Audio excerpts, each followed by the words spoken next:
and stuff. Oh boy. Mm, that might help. That help. Something shadowing something. I don't know.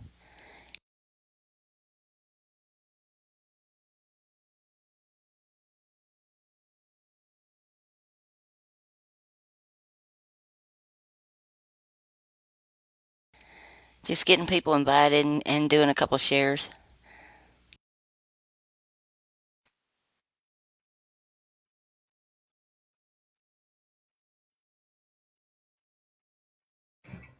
Okay, let's turn this down. Hey, how's it going? Hey, how are you? All right, How y'all doing doing? good. How is Kim? Can I ask that on here? Oh yeah, she's doing good. She made it through the surgery fine, and they've got her a block on on her arm, so she's not in a lot of pain, so she doesn't have to use as much pain medicine. Oh, that's And awesome. she's hanging out, trying to get well now.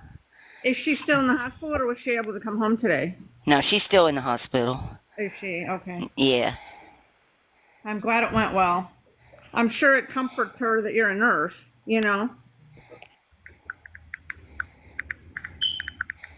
yeah, he did. Hi, Tim. There we go. Hey, you guys can hear me, right?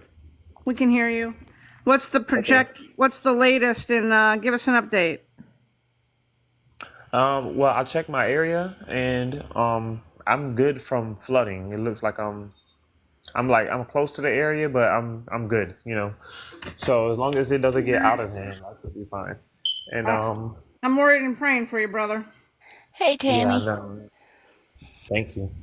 Yeah, I am too. I've been through them myself, so I know how it feels. It's not fun. Yeah, the more I talk about it with other people, I'm like, man, you guys scaring me, you know. So we'll see though.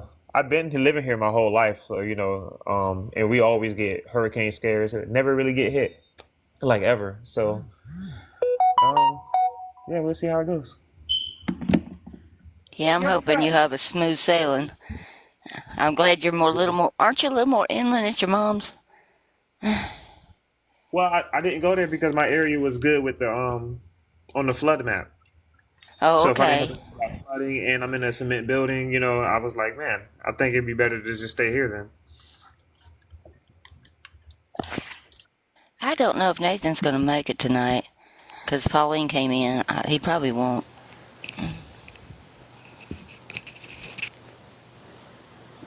There you go.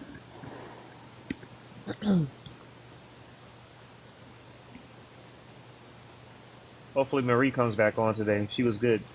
Yeah, that was awesome last night. She did a really good job with him. She did. Yeah. Matthew 5 is a real good place that we can start going to. Yeah. Oh, That's why I put that down for tonight because I thought we'd just read through it and then kind of talk about some of the stuff and how it applies because that was real timely last night. I thought that was great. yeah. And since I I'm told still her. without a computer, I thought it was easier just to read some scripture tonight and talk about it. Sounds good. Yeah. She came in like a superhero, like in a movie or something, like right in the nick of time. She did. It was good. Hey I'm giving Tammy, a how you few doing? minutes. I don't know. I could check on my other computer and see if he sent me a message. I don't know if he did or not on the other tablet. This has been really hard using one finger to type and all. Yeah, it's not fun. Fun finger typing. I get more I'm mistakes sharing this right time. now.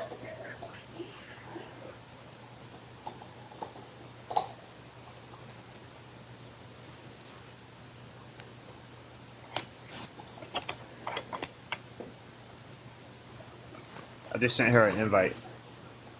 Marie? Yeah. Okay, cool.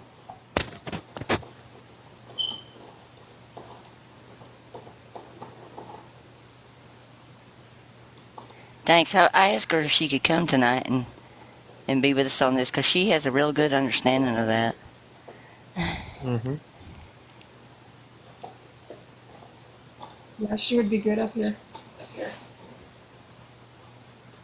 But she has her kids as well too, right? I think she said she does. Yeah. Um. Let's see. Yeah. There we go. I think she's coming though. Okay. Okay. We'll hang out a minute then.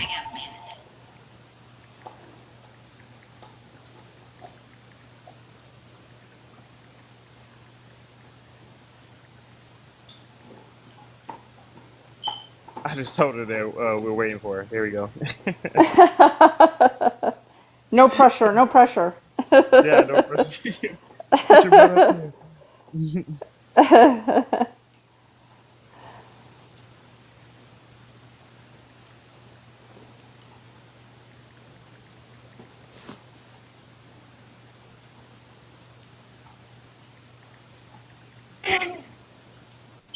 Uh, Hi, Marie. Here we go. Hello, how are you guys? Hi, Good. Marie. Marie, they love you so much. They were waiting for you. Yeah, Oh, we wanted you back. Yes. well, well, I'm happy to be here. I do have my little ones up, so I will mute it because I have to put them to bed, but I will be listening. Okay.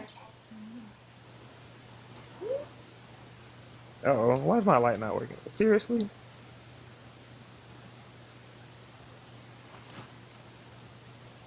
Did I hit the wrong button? Okay, there we go.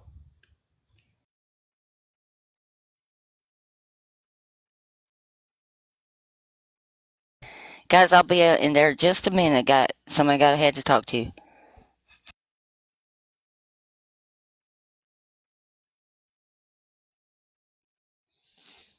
While we're waiting, if everybody would tap the screen for us, it helps boost the algorithm, giving us some extra likes. I'm smacking that bad boy right now myself.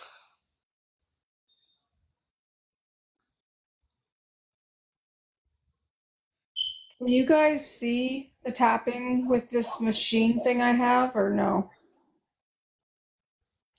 Okay, I'm sorry. Somebody had an emergency question, so I guess I'm still a nurse. That's good, though.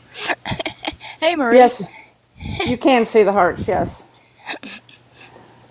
I'm glad you came for this one tonight because what I thought we would do after you mentioned this Matthew 5, because I had just got through going through about half of it and really looking at the verses in the Old Testament that kind of lined up.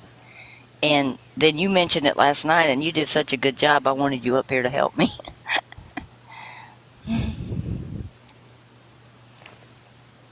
Oh, that's awesome. Yeah, it helps, right? Oh, yeah, it helps, right? Yeah, we got to echo somehow. Yeah, it helps, right? Yeah, we got to echo somehow. That's awesome.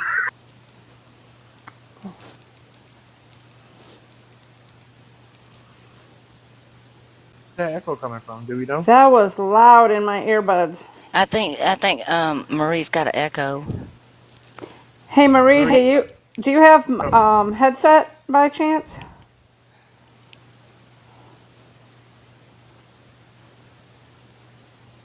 I don't know if she heard me. No, I do not. When artists started talking, what she was trying to tell me. No, I do not. When artists started talking, what she was trying to tell me.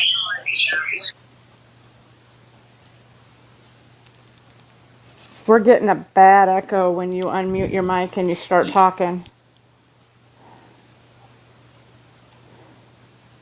Yeah, because I had mine muted while she was talking that time. I had to turn it way down because it like reverberates in my earbuds. yeah, I think she might be standing next to a TV that's playing the same thing or something. Oh, That usually happens to me. Are you near anything playing, Marie? Yeah, she said she could hear us twice, so I think yeah. it's. I am. Yeah, she said she could hear us twice. So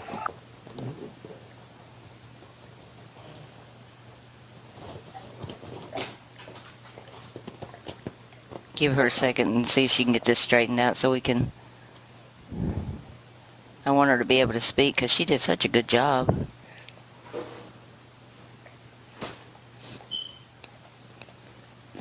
Yes, she did.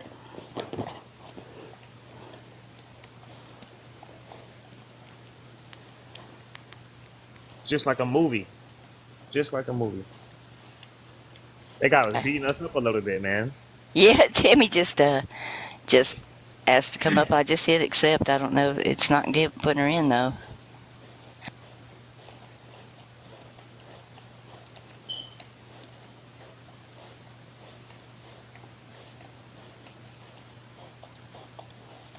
This has been a wild day for me. Every time I started to do something, something's happened today. Like the phone call. I had that kind of day yesterday. I was just at my wit's end by the end of the day. Trying to keep us busy. Oh, and I'm not ignoring your message either, Sally. I just hadn't had time to get to it yet. That's okay. Yeah. I was running around. I love you. I hope you know that. I want to help. Oh, I know. I know you do. Yeah. I came up with a plan B. So look at plan B. Okay. I had to run an errand and pick up some stuff because I was running out of sugar and everything I had.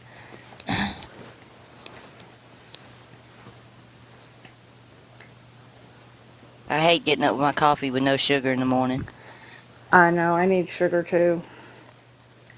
I use erythritol, which is a sugar. It's not fake sugar. It's a sugar byproduct that's less sweet than sugar but doesn't have any calories.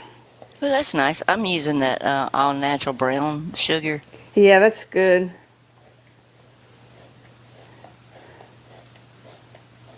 Any luck, Marie, getting it straightened out?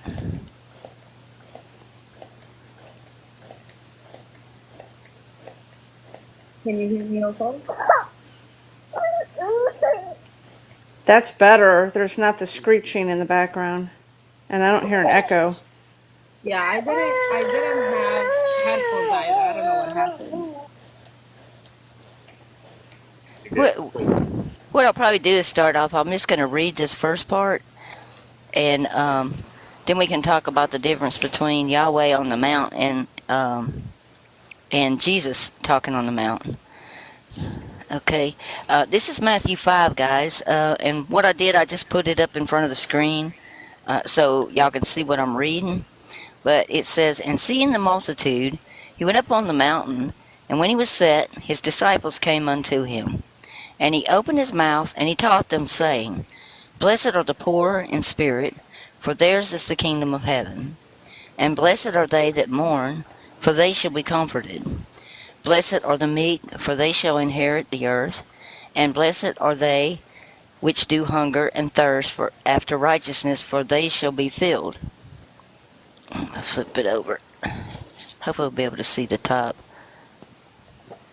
May not catch all of it. It's missing 2 verses, but you'll know what they are.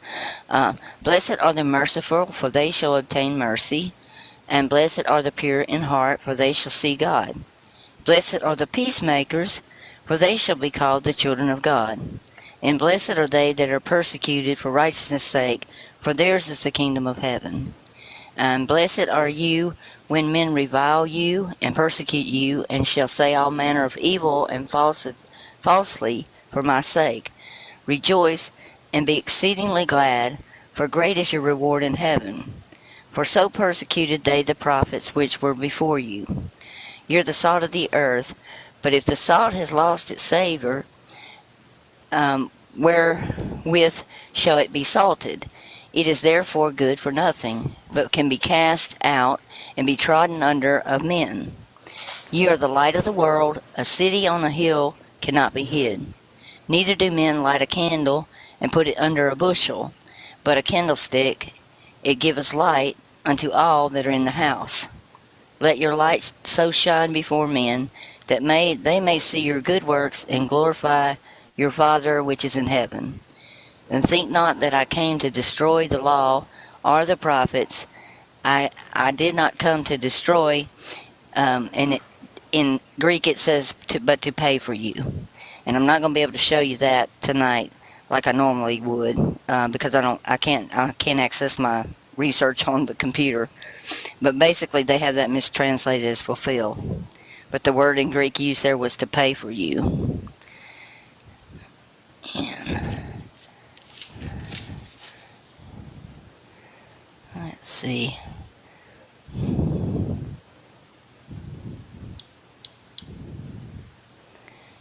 Okay.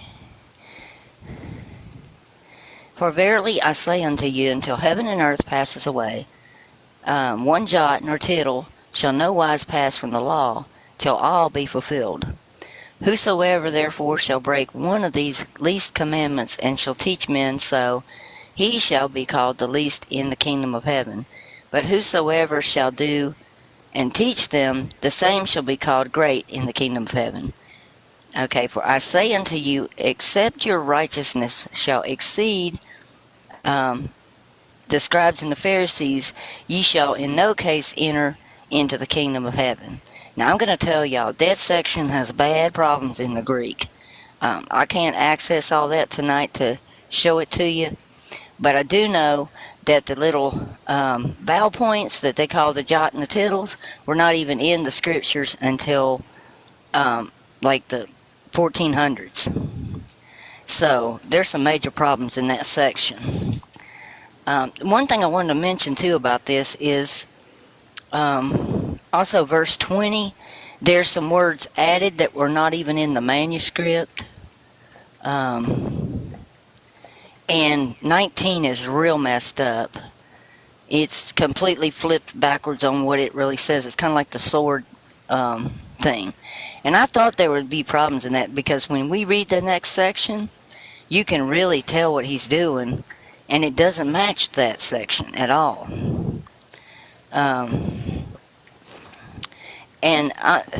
Maria, what did you tell him about the difference between Yahweh on the mount and Jesus? Because that was really good what you said last night. Sorry, I was telling him how in Matthew 5, when you continue after the what you read, he's going through what's in the commandments and the law, and he's going against what was given to the Israelites in the desert. So he's pretty much, every time he's saying that you have heard it said, that I say to you, he's it's everything that Moses teaches them on the mountain.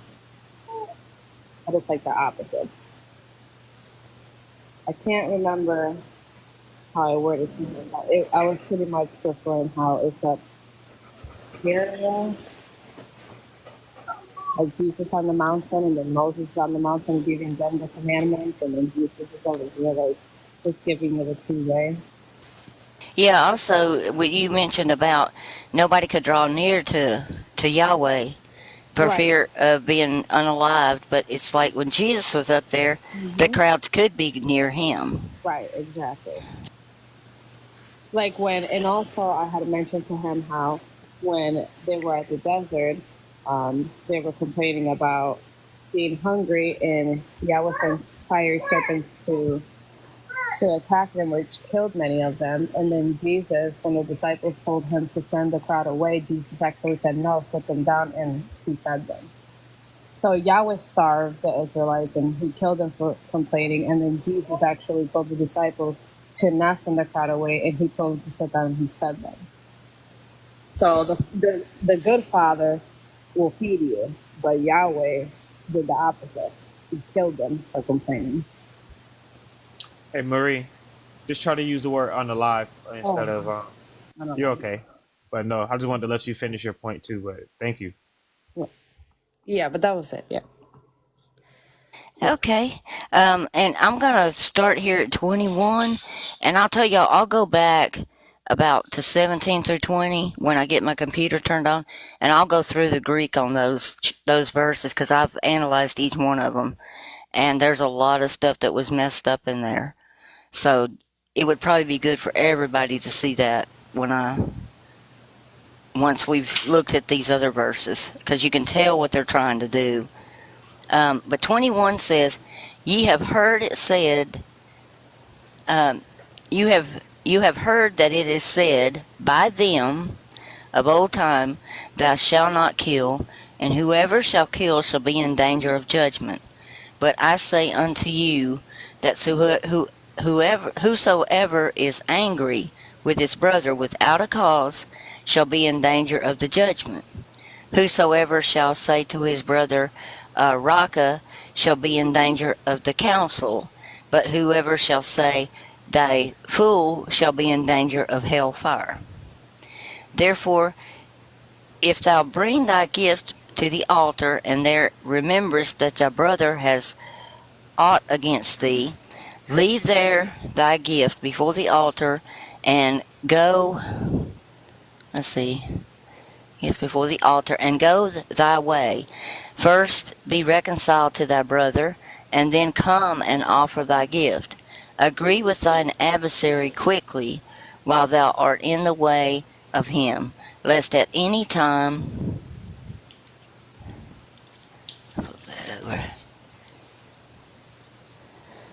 lest at any time the adversary deliver you to the judge, and the judge deliver you to the officer, and thou be cast in prison."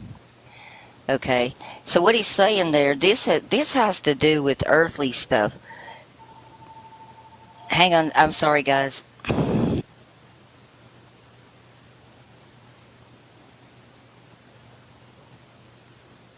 I was just gonna say that though. This does have mostly to do with earthly stuff. So I was wondering what was gonna be her stance on that. Yeah, Yeah. that one is earthly. So that one I Yeah. would say was more about their system of the law at that time, because the adversary is the accuser, and that delivers you to the judge, and then the judge to the officers, and then you're cast in prison if you're found guilty. So that one I would say had more to do with the earthly stuff. Yeah, I noticed some, like when he's saying you have heard but I say, and then it goes to the earthly stuff. It's really weird. So those are the ones I wanted to study into because I thought that was interesting. Because when you hear him when you read it, it's like it's going against the things that Yahweh said, and then he goes to that stuff, which is interesting to me. This one I think also was JC, because it says, "But I say to you, let's see, ye have heard it said by them of old time, Thou shalt not commit adultery. But I say to you, whoever looks on a woman to lust after her have committed adultery already in his heart. And if thy right eye offend thee, pluck it out, and cast it from thee. It is profitable thee that thy member should perish, and then thy whole body be cast into hell." And then it says, "And the right hand offended thee, cut it off, and cast it from thee. For it is profitable for thee that one of thy members should perish, and not that the whole body should be cast into hell."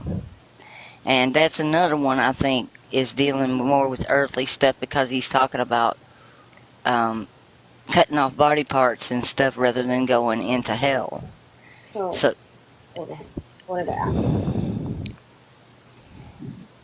So I wanted to mention that part, the one you're reading right now about that, because it links to something else that I already have studied, which I'm still on, because I believe that there Jesus was warning them about the judgment that was going to come upon them. And what we call hell today, Gehenna fire, was an actual place. And I believe that was like another agenda that was put in the Bible, so I just kind of join it. So that links to another thing. That would be another subject on top of that. I believe Jesus was warning them about that, what was to come in 70 AD, which everybody says, oh no, how is it going on? But then when you look at what happened in 70 AD, it was that Jesus prophesied that if they, like when he looked upon Jerusalem and he cried because he didn't want destruction, he was trying to bring salvation to them. Are y'all hearing that well? I'm having a hard time. It sounds a little muffled, I would say. Yeah. Did anybody catch that better than me? I did not. I'm having a hard time too. I thought it was me because I have a ruptured eardrum. Yeah, I have a bad ear too, Yeah, and no, it's I was fine. like, is it me or is it the thing? Can you hear me now? It's probably my line. Oh, Oh, that's that's much way better. much Okay. better. Can you say Yeah. that again? I'm sorry. I was trying to catch all of it and I couldn't. Okay, so for hell, because see, like, you know how when people come on here and they try to ask questions, certain things they have to know. So like, you know how, like, once you know Yahweh is Satan, then a lot of things make sense, right?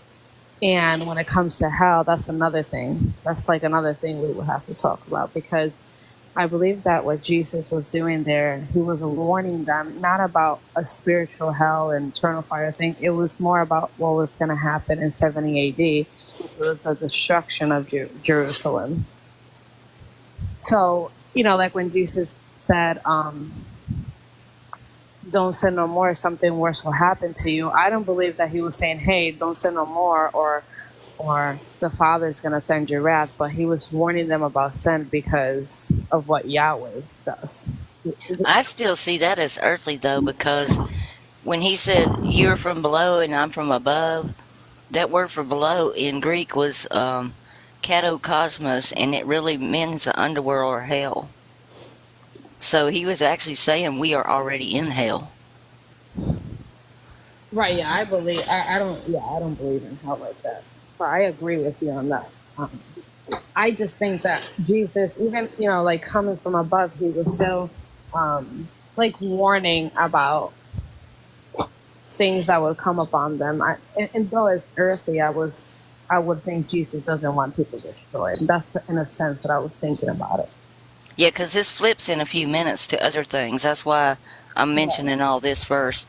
But the next one is, and yet it has been said, whosoever shall put away his wife, let him give her a writing of divorcement. But I say unto you that whosoever shall put away his wife, saving for the cause of fornication, causes her to commit adultery, and whosoever shall marry her, whoever shall marry her that is divorced committeth adultery. So that's pretty much, has to do with these earthly laws too about marriage.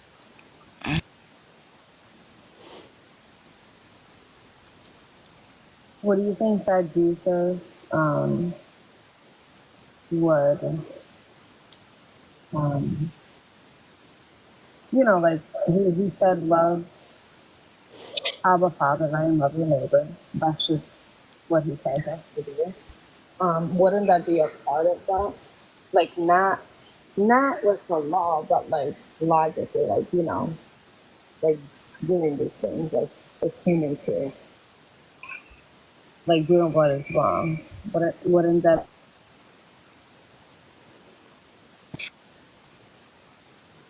hear me? Okay, sorry, I got a call. I had to hang it up. I would say that one was a little bit muffled too, a little bit that time. Yeah, it was. Can you hear me now? Yeah, that's better. Okay. So I don't know, because I'm still studying those chapters because of that reason. Because I would think that, like for me, would you think that that would be logical things? Like, even though like he's not concerned with earthly matters, that he would be showing us the righteous way as we are living here, but not like I noticed that when in that chapter he's not using everything in the law, but just the things that are more like that has to deal with loving your neighbor, like the way that the Father would do it, not Yahweh. That could be too. Does that make sense? That's how I'm Yeah. looking at it, because, like, realistically, if we are walking, following Jesus, right, the Son of the Father, then we are logically gonna do. When we love Him, we're gonna walk automatically in those things without thinking of the law. You know what I mean? So that's just how I was looking at it when I'm studying that. I just read down to and I don't know if I'm jumping the gun here, But I read down to the rest of Matthew 5, and at the very end of it, he says, "Therefore, be perfect as your Father in heaven is perfect." So, I mean, you could be right, Right. and I think we got to be open to both sides on that one because we do quote some of the stuff from here to make our points in Matthew 5, like the whole eye for an eye and tooth for a tooth. Right.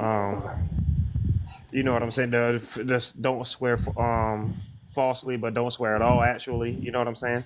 Right, because he's telling you that is from the evil one, and Yahweh told people to do Yeah. that. So at the end, when you look at the end of that chapter, when he's telling us, be perfect as your father, the doctrines that people have been giving us is like, oh, you have to be sinless and all this and that. That's not what Jesus is saying. Jesus went through everything that you're reading. He's pretty much saying, like when he's saying, love your enemy, pray for those who persecute you. He's pretty much saying be That's perfect being as your perfect. father, meaning the perfection of father is that loving your There's light neighbor, with no praying for them. darkness at So all. Yeah. exactly. So that's what when you read all that and you go to the end and he's saying that people take that as, oh man, I gotta be perfect, and then they get all depressed, and then all this stuff happens because the churches are pounding all this stuff on them, and that's not even what Jesus is saying. It's hey, the perfection of father is loving one another, and To and summarize it, basically, perfect. They changed the definition of perfect. Perfect is loving your neighbor as yourself, and doing to others as you want done to you, basically, and not repaying evil for evil. and that's the perfection of father. Yeah. Yeah. And Yahweh doesn't do that.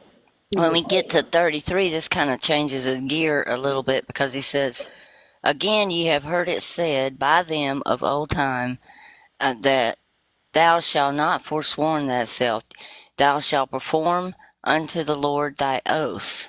But I say unto you, swear not, neither by heaven, for it is God's throne, nor by earth, for it is the footstool, neither by Jerusalem, for it is the city of the great King. Neither shall you swear by thy head, because thou canst make one hair white or black."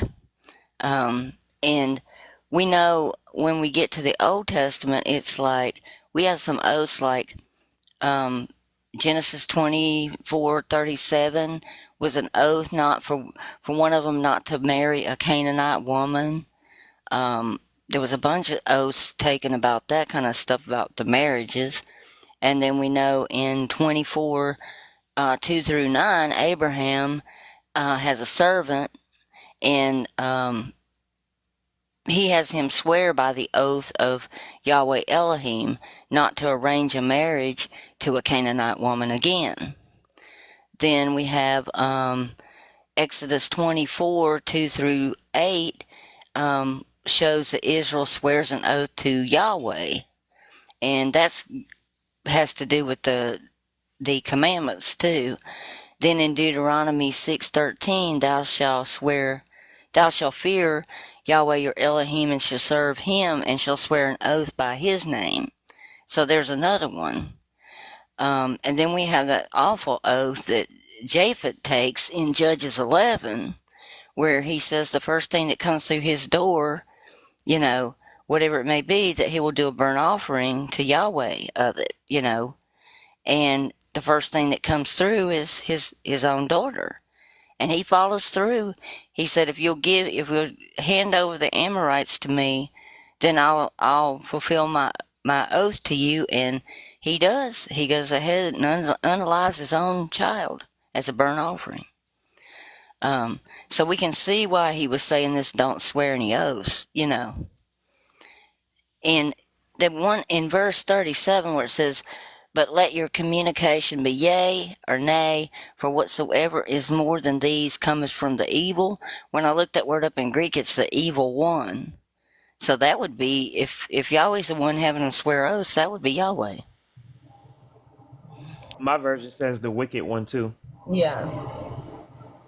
Mine says that. And then we get into the next one, and he's going in 38, and he says, Ye have heard it, that it has been said, an eye for an eye, and a tooth for a tooth. But I say to you, that ye resist not evil, but whosoever shall smite thee on the right cheek, turn to him the other also. And if a man will sue you by the law, and take away thy coat, let him have the cloak as well. And whosoever shall compel thee to go a mile, go with him twain or two. Give to him that ask of thee, and from him that would borrow of thee, and turn not away. Again, these some of these have to do with earthly things, but I tell you that stuff on the eye for an eye. I'm going to read that because that's Exodus 21. That is really kind of, it hits home when you really look at it. It's like, what the heck, you know? I think I marked it. Yeah, I did. Exodus 21:22, because he says, but if there is any further injury, then you shall appoint a penalty of a life for a life, an eye for an eye, a tooth for a tooth, a hand for a hand, a foot for a foot, a burn for a burn, a wound for a wound, a bruise for a bruise. And if a man strikes the eye of his male or female slave and destroys it, then he shall let her go free on account of his eye. And I mean, it's like, when you look at this stuff, it's really awful, you know? But I did get down, you know how they say there's nothing about, in the Old Testament, there's nothing about that Yahweh could have demanded the ransom of Jesus, you know, as a payment. But when you get down to verse 30 in Exodus 21, it says, if a ransom is demanded of him, then he shall give for the redemption of his life whatever is demanded of him. That's huge. That is huge. I noticed that today when I was reading over these, looking at them again, getting ready for this, and I'm like, that's major. Yeah, I mean that's proof that people want right there, you know. Yep. Okay, and the next one,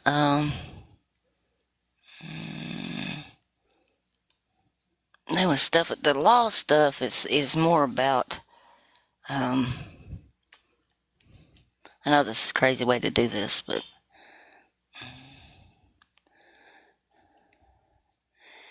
okay, and the next one is 43. It says, you have heard that it has been said that thou shalt love thy neighbor and hate thine enemy. But I say to you, love your enemies and bless them that curse you. Do good to them that hate you, and pray for them that despitefully use you and persecute you, that you may be children of your Father which is in heaven. For he maketh the sun to rise on the evil and on the good, and he sends the rain on the just and the unjust. For if you love them which love you, what reward have ye? Do not even publicans do the same? And this is interesting because we have all kinds of stuff where the enemy is avenged in the Old Testament, like Deuteronomy 37. Yahweh puts curses on the enemy and renders his vengeance. Deuteronomy 33, it smite those that hate you. You know, instead of turning the other cheek, it smite them. And then Yahweh withholds the rain on the evil and only sends it on the just. Let's see. Yahweh destroys the wicked with rain and floods in Genesis 7:4. And then in Exodus 9:18, it talks about where he has withheld the rain. So you can see he's doing direct opposites of what was in the Old Testament. I was going to mention something now that you're saying that. I don't know if it's in Matthew chapter 5 or 7, but do you remember the verse that Jesus, he said about the Father that he does not, is that what you just said? That he does not withhold the rain from the evil or the good? Right. It's Yeah. like Father in heaven doesn't withhold the rain like Yahweh does, and he doesn't send extra rain to unalive people either. Right. Like Jesus, I think the things that he was saying was, you know, he was saying that in comparison to everything that happened before. Like when he said that the Father will not withhold, that he's good to the good and the evil, because Elijah, he prayed and then Yahweh withheld, for 3 years, and there was scarcity and all that.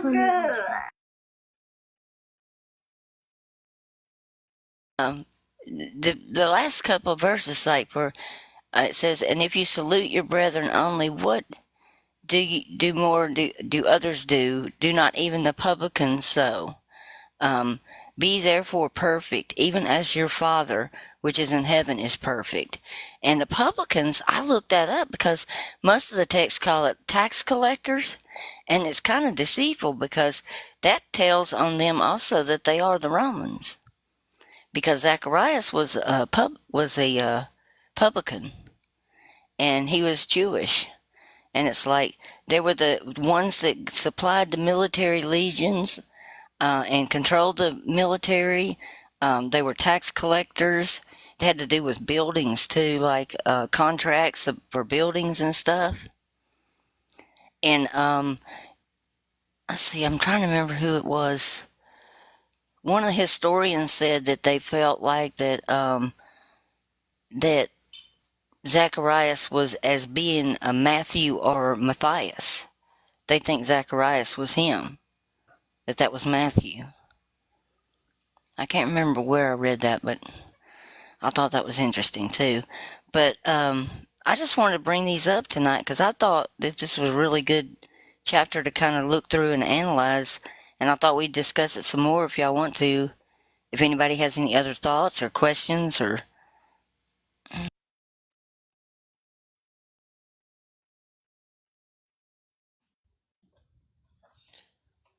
I was reading Matthew 7 because she brought it up that it could be in that verse, and I think this one is definitely the JB, Jesus Barabbas, because especially where it says in verse chapter 7 verse 13.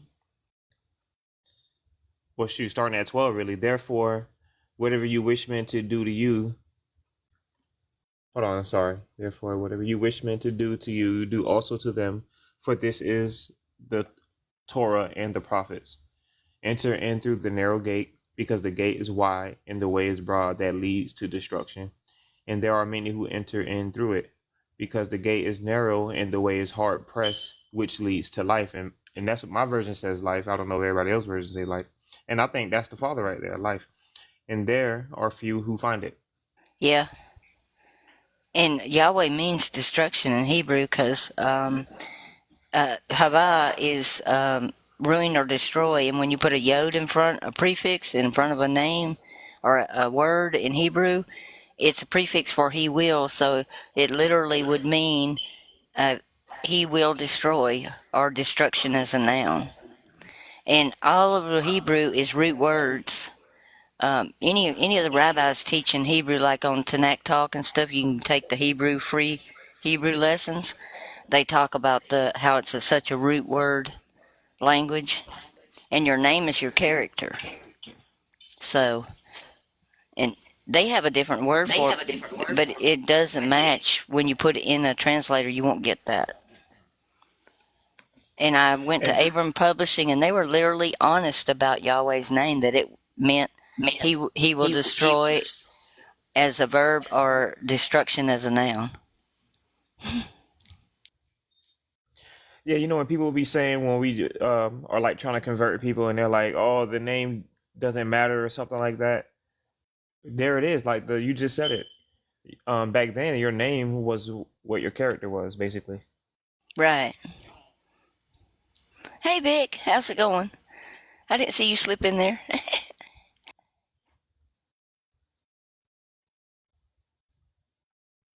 I don't know if you heard me or not. I know, right? Well, his mic is like unmuted, but I guess we can't hear you, brother. If you're trying to talk, you might have some technical difficulties.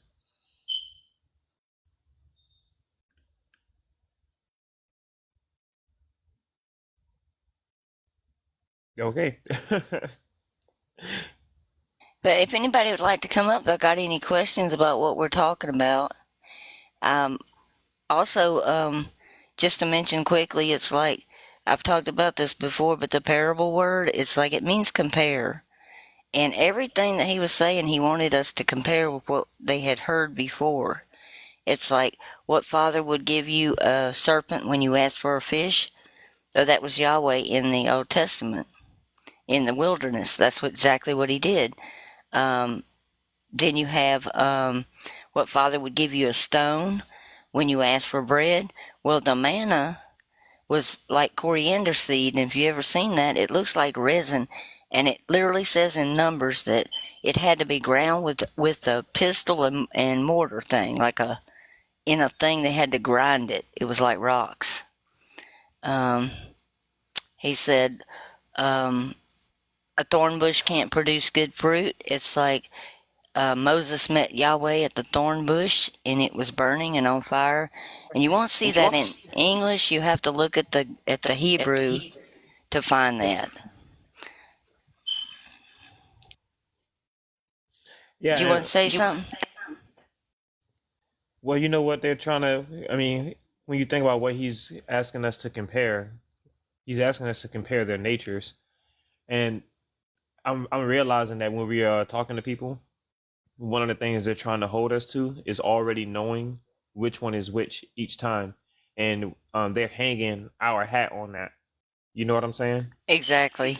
And I think we need to come from another viewpoint of like letting them know it's hard for us to see it too. You know, we're just trying out here. You know, but either we get really get it down and really have a stance on which ones is speaking, or we have a different approach, and I think that's going to be the best way to at least get the people to Yeah.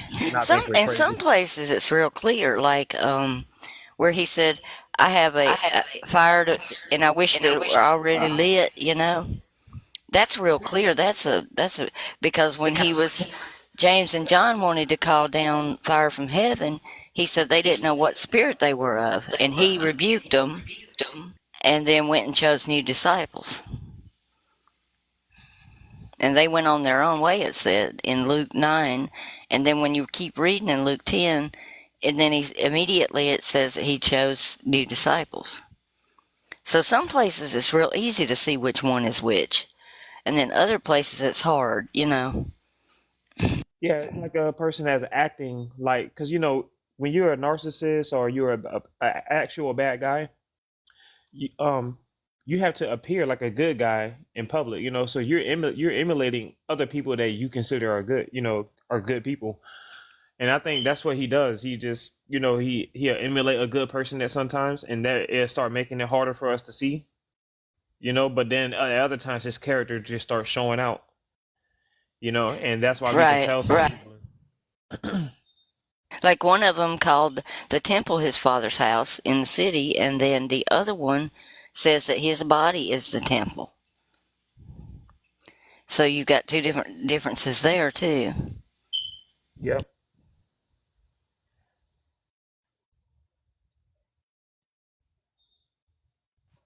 Artist, I wanted to ask you something real quick, if I may. Sure. Uh, I don't recall who brought it up, but a friend of mine's been asking. He listens to the lives, like when you drop them on the YouTube, I'm led to believe. But he was asking about, somebody had mentioned about the Christ on the cross saying, my God, why have you forsaken me? And somebody was talking about the translation of it. There is some possibility that is not translated correctly. And that's been looked at by a lot of people, and there's varying opinions on how that really reads. But you have three different things. You have one saying that, then you have one saying, Father, forgive them, for they don't know what they do. And then the third voice would be, and he gave up the ghost, and breathed his last. So we've got all these differences that way too.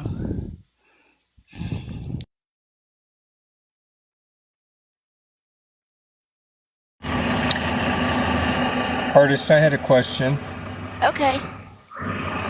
Uh, Matthew 5, it's the end of the happiness thing where he says, Matthew 5, 11 and 12, he says, in my Bible it says, happy are you when people insult you and persecute you and tell all kinds of evil lies against you because you are my followers. Be happy and glad, for a great reward is kept for you in heaven. Then he says, this is how the prophets who lived before you were persecuted. And that kind of, that right there, that last statement, how does that read in where you're reading from? Matthew 5:12. Rejoice and be glad, for your reward in heaven is great. For in the same way they persecuted the prophets who were before you. Yeah, that's what I have, and this is the NSAB. And so this is Barabbas referring to the prophets of old, like the Old Testament prophets? I've tried to figure that out, if because it says in the same way they persecuted. So he's not really naming them as part of him, but he's naming it that they did the same kind of thing to them. You know. Right. It's kind of confusing because he's talking about they're going to get a reward in heaven.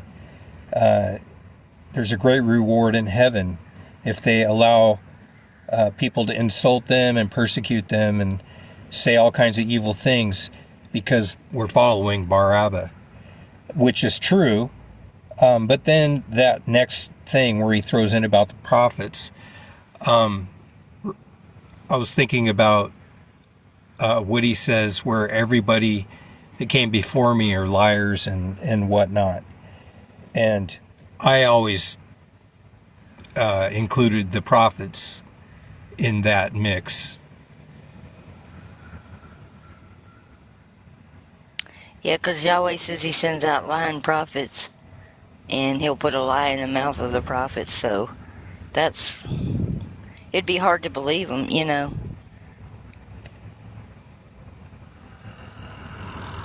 So I was just trying to reconcile why he would mention the prophets, other than maybe it's for a comparison. That's what I'm thinking too.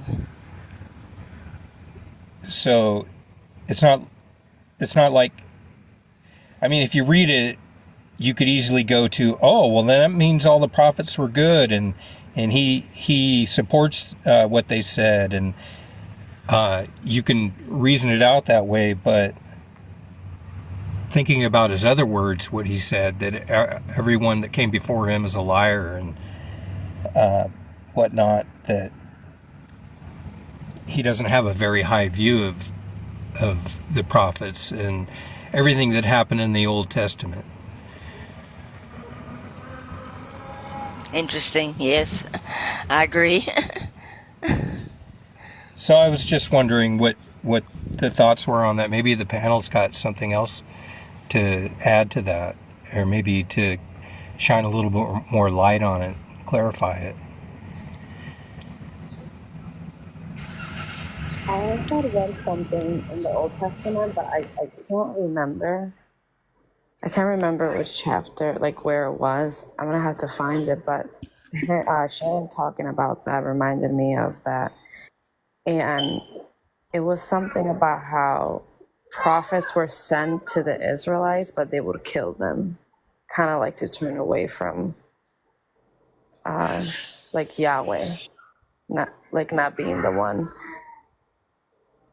And the thing is, I can't even think of where I read it, but I really gotta find it so I can give it to you, artists, because you might. I like how you break things down, and you do the translation, because you might be able to find something else with that one. Yeah, sometimes when I get into the Greek, I find that, oh, okay, now it makes sense, you know. Because I think in the New Testament, even when Jesus, there was that part that he was speaking about, how prophets were sent to them and they stoned them and killed them. So I wonder if people were sent to them, to turn away from Yahweh, kind of thing. That's like a theory. I'm not saying that that's, that was just like a thought that I had. Yeah, and he could have come down here before too. You know. Sometimes I think stuff like that, but or like think that, well, if the bad guys wrote the book, does that mean like the Chaldeans and the Amorites? So does that mean that they were good guys? And I already found my answer for it, just because they were paying evil with evil still. you know. So to me, that tells me their nature. Just because they're not exactly on Yahweh's team doesn't mean that they're good, because there's other fallen gods, and Yahweh's kingdom or God's kingdom is divided. Oh, for sure. I agree with that. You know what I'm saying? So, and I think Yeah. that's why he said a house divided can't stand. And I think that's the reason why even though this is supposed to be Yahweh's world out here, all these wars are going on, because all these other gods are still leading a bunch of different nations, and God is trying to get control of his own business down here before he can even try to take up a fight against Barabbas and Abba Father.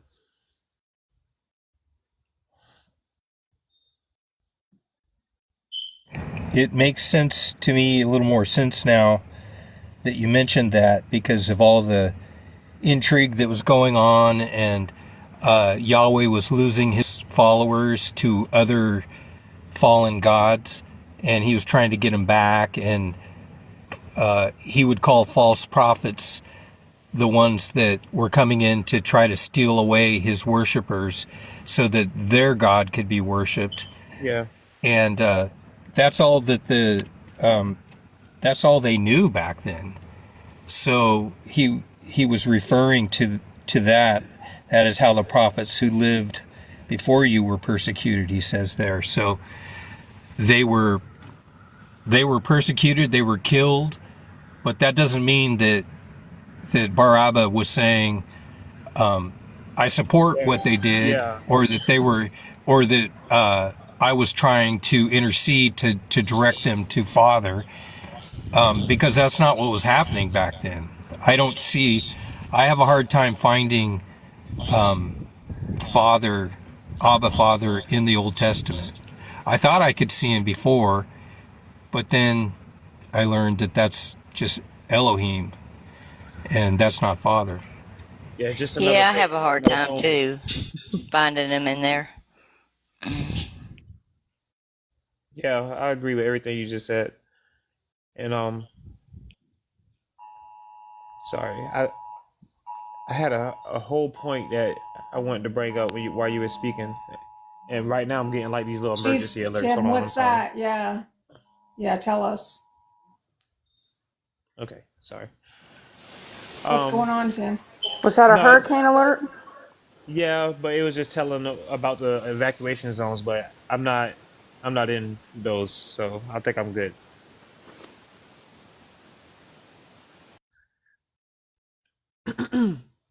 But dang it. I wish you could like say the last sentence that you were saying, and I'll be able to like re-jog my memory. I'll try to remember, Tim. I just said something to the effect of, just because the prophets, they were false prophets Oh yes. trying to steal away Yahweh's worshipers for their own false god, and they got killed for it and persecuted for it. That doesn't mean that Bar-Abba, our father, agreed with all of that, and it doesn't mean that he was saying, hey, that was me trying to turn Israel towards Abba Father. It doesn't mean that, but I think a lot of people assume that. I did for years. But Yeah, you don't have to believe in something that you're quoting. Like I was trying to tell that to Rich last night. So happy we got to talk to him again too. But you know, a lot of us had homework assignments before where we had to go up and quote something. It doesn't mean that I believe in that. And I think that's what's going on with this whole prophet thing. And especially when he's quoting when he's not really quoting it, but referring to the Old Testament. while we're on the subject of prophets and whatnot, John the Baptist, I kind of struggle with that because I can't tell if it's JC saying all these good things about him, and that no man born of woman is greater than he, or did Jesus Barabbas say that? I remember you said something about it going on before, but I can't quite recall what it is you said about that. I think that was Jesus Barabbas telling him, because he was literally saying that he was not born of a woman with that statement, because it says, "Of those born of women, none is greater than John the Baptist, but he that is the least in heaven will be greater than him." So that would put Jesus, like lower than John the Baptist at that point.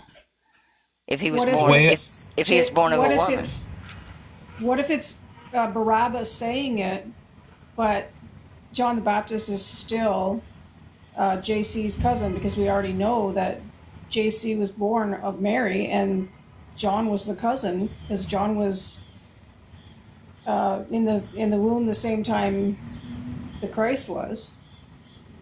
Right. They're 6 months apart. So I'm just wondering if Barabbas said it, but he's pointing out. He also is You the know. one who baptized, the Christ, and then the voice came from heaven saying, "This is my son, and who, in whom I love." And that, John the Baptist is the one that performed that baptism, but that was JC getting baptized. What's interesting is I was always taught, the way I was indoctrinated, that when those words were spoken about John the Baptist, no man born of a woman is greater than he, and what is the rest of it that implies that anybody, the lowest person in heaven, is greater than him. I was always taught that means John the Baptist isn't going to heaven, that he's not one of Abba Father's children. And that I kind of struggle with it, but it kind of makes sense now, because if John the Baptist was all pro JC, and he has no part in Abba's kingdom. There's no part of this world. He did say that all that came before me has been thieves and liars, and just ironically enough, John the Baptist was born 6 months before JC, right? Well, I don't even think that matters then. Actually, if Barabbas is the one to make the statement. Right. Very confusing. But I was taking it as, I thought John the Baptist was good, but I'm open. But I only thought so because he didn't claim to be a prophet, and He was born of Zechariah and Elizabeth, and they were righteous in all the ways of the law. And it says that he was, that he went out in the wilderness and ate all the locusts and stuff like that. And well, then again, maybe I can find some fault. and he was the one that said that the axe is already. Do not think that you have that just because you are children of Abram that you have because the axe is already laid to the tree, and the Lord can raise up children from these stones. So to me, that was like a derogatory thing against Jesus Barabbas, because the axe is already laid to the tree. Like, in other words, we're already taking care of this. And then Abram, when you see Abram could be the father's name because it means exalted father. And he was telling him, don't think you're saved just because you got Abram or the exalted father, because the Lord is able to raise up children from these stones. Man, that's interesting Yeah. because there's a verse in there's two verses. You remember when I told you I looked up on the Bible app that word "ie," and it would come up and it say, "Did you mean life?" Well, I would do it with a Y or a J, and both times there's two verses that come up, and it's referring to the same thing, and it says that he led them to Ie Abarim while they were in the wilderness. I think it's in Numbers, I want to say. And I'm like, does that mean like life, the Father? It's just very strange. Yeah, that sounds like it.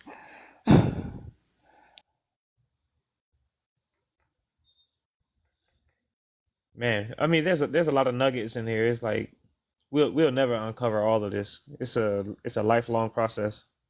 Oh, yeah, I wish I had time to analyze every verse, but I'm so slow at it.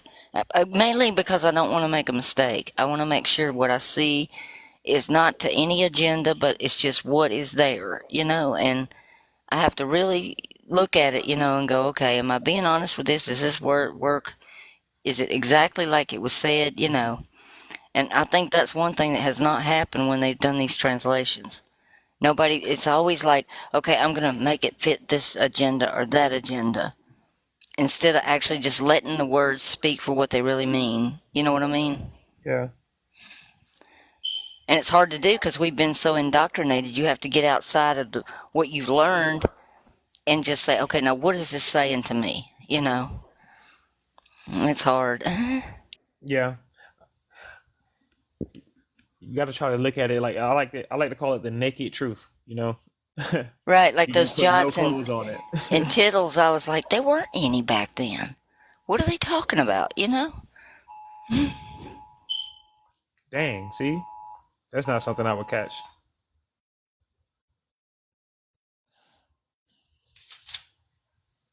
I tell you, if you come across a verse and it makes you uncomfortable, like it doesn't seem like it's him, then look at the Greek and see if it's wrong first. Like I found that one about the sword, where it said, I didn't come to bring peace but the sword. But in Greek, it literally says, I didn't come to cast out peace, but to cast out the sword. And they talked a little bit different than we do today.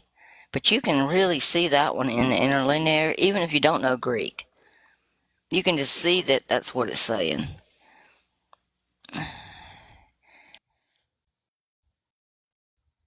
I think that it gives even more reason to always just think about the character of the real one, that there's no darkness in him at all. And so long as we carry out that character, we'll at least know we're walking on the right path. And that next one right after that, where it says, I came to divide mother against father and father against, son and all that stuff. It didn't say that at all in Greek. It said, I came because you are divided. Mother against daughter. And I'm like, oh, okay. Now that makes more sense. That makes a lot more sense. Yeah. Because those two verses always bothered me. They're trying to make him look bad a little bit. Yeah, definitely. Now, I checked the one where it says that I have a fire to light and I wish that it were already lit, and it does say that. So I figure that's JC, because Yahweh's all about fire, Yeah, it's most of the signs and wonders got something to do with it, right? Yep. And I think that's going to be him flying around, probably causing things to burn up in Revelations. Just a big old dragon flying around. We're going to see a bunch of signs and wonders in the sky.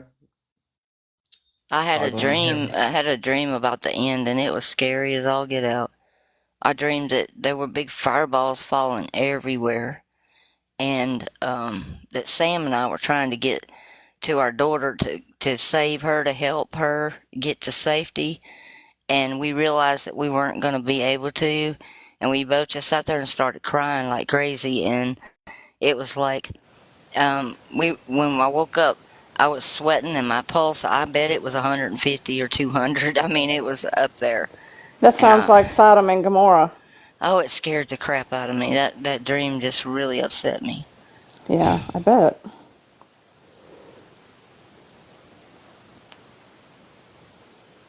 Yeah, I don't think we have dreams for no reasons. I'll tell you that much.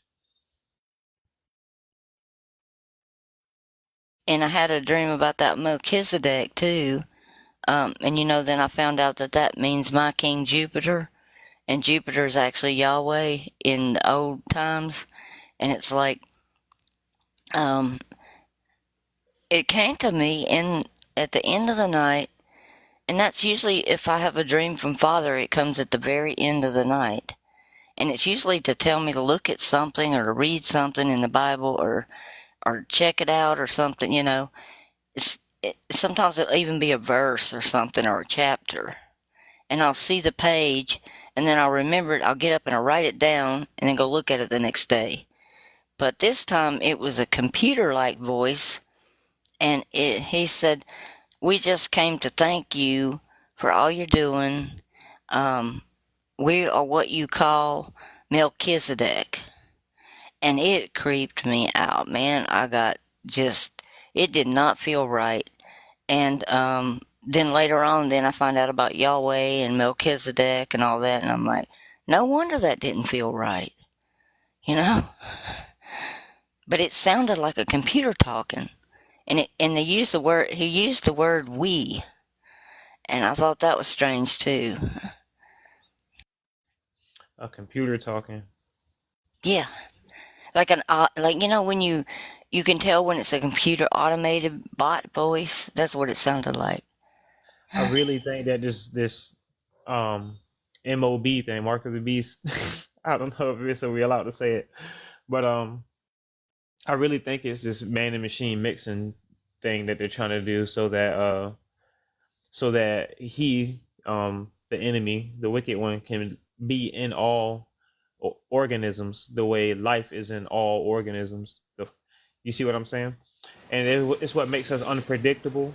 It's the reason why you could have a dream and then suddenly go find something that would never be found. You know, because we're just unpredictable because of we're not machines. But while machine will keep making the same, or artificial intelligence, they'll keep making the same decision, the most logical one in their eyes. And they would never be able to find those type of things if they were put in the situation as us. Yeah.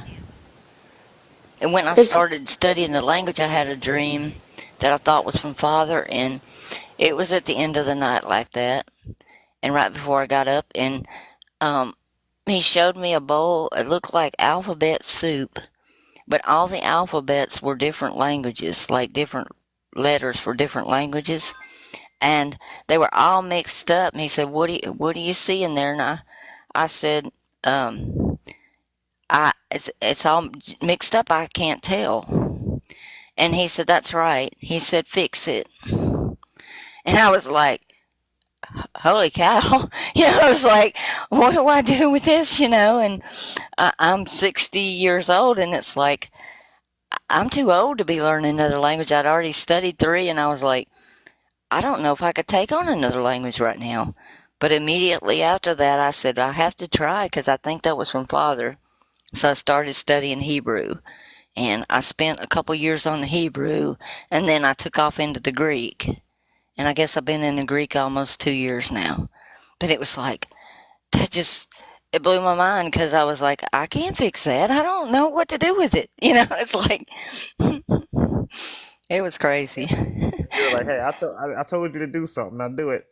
I tried to do it anyway, because I thought, he'll help me. If he wants me to do it, he'll help me.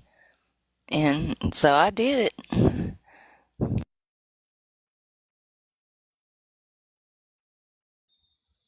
JP, did you want to say something, brother? Well, I wanted to ask the friend I mentioned earlier. He was asking about, and I remember you guys mentioned it, the translation for holy. Somebody was looking at the word holy. You guys recall that? Yeah, it comes from the word hag, like it's for witch. Haglio. It's Haglio, and when I looked it up, it kind of unnerved me. the etymology and all. I'm not so sure it's a good name, a good word. Yeah, JP, were you there when I don't know if you believe it, but the holy came from that word Hollywood, or Hollywood came from the word holy. Well, the And friend mentioned. go ahead. Sorry, bro. I didn't mean to interrupt. Go ahead, brother. I want to hear what you got to say. No, the friend mentioned that the Bible was never referred to as holy until King James got a hold of it. Yeah. I mean, even so, I still think it's the writing is written from Yahweh's perspective, and from his people's perspective. But Agree. yeah. I agree. So if they want to slap the word holy on it, go be my guest, If you ask me, they're running the world on that King James Bible, and you're either going to be held to the Old Testament, or if you've made the choice, the right one, could it be you're held to the New Testament, right? But now you guys have brought this Christ thing in there, so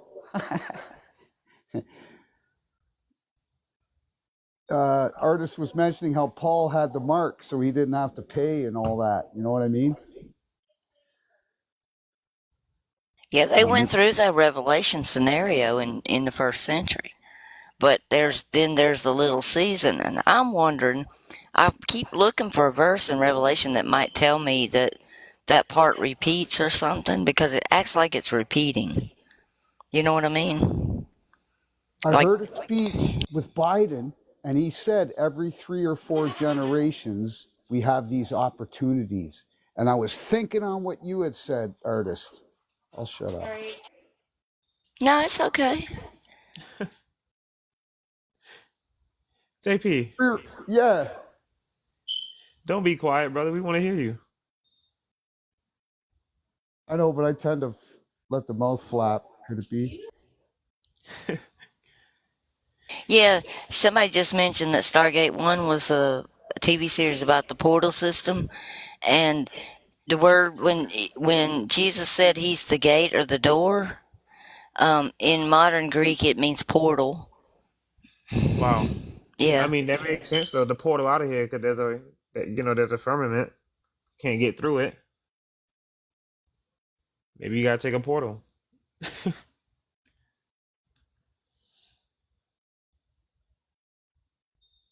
They got a weird thing over here that looks like a portal. Oh man. And it's like you could walk through it. It's like a circle on a stand, but it's not a circle. It's like squeezed in on the sides. Really weird. I don't know why. I don't know. I heard those are weird. all over America right now, like all over the place. Well, they call it Canada up here, if it means anything. Well, I mean, maybe on this whole continent, they put their flags together. But yeah, I don't know if anyone else seen those videos. There's supposed to be portals like everywhere, and I think, yeah, okay, Vita down there. I sound crazy right now. I think they're gonna use it in Revelations. I think it's gonna be a freaking horror movie, man. People are gonna be running, trying to escape things, and you know how like in the bad guy in the movie, he's just walking, and you're running away from him, and you look back and he's just walking all calm and stuff, and then you hit like 4 or 5 corners, and then he's still behind you. It's like, how? I think it's gonna be something like that, using those portals. I think if you ask me, Yahweh will only be able to mess with his followers.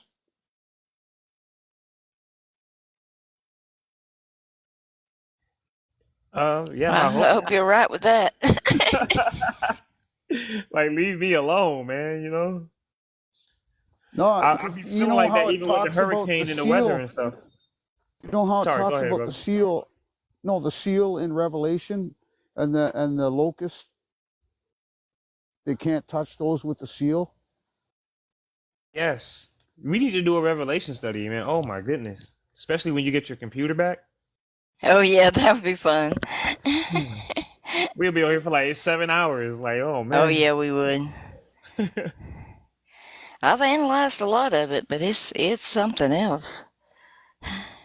But we seem to get so much after when we put our brains together on these lives. So and it always Tim, enhanced the research. Yeah. Price down in the comments has a lot to say. You should be looking at his comments. He won't come up, but Oh, we've seen Price before. Hold on. Sorry, I wasn't looking at my phone. All religions come from astrology. Well, I mean, the fallen angels Yeah, are the stars, right? who brought the astrology? The fallen Sounds angels. kosher to me. Kosher. You know, I don't know what zeitgeist is. I'm bad. I don't even know celebrities' names that well, so that's on me right there, Price. But I wish you would come up. Come up, man. I sent him an invite. Yeah, we'll treat you right.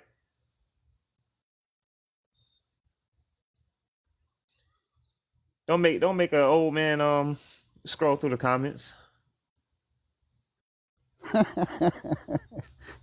How do we know there's different continents? Oh, no Or- problem, Price. If you have something you want to say, though, we're always welcome to come up. Does anybody else want to come up and talk? Aileen just be enjoying the show, don't you? Oh, I gotta take a phone call real fast, guys. Okay. Hey, artists, Yeah. do you think you would ever go through Revelation to also like break down these things? Because I have a lot on that too. We could work on it one night. We could try a few chapters and see how it goes. Okay.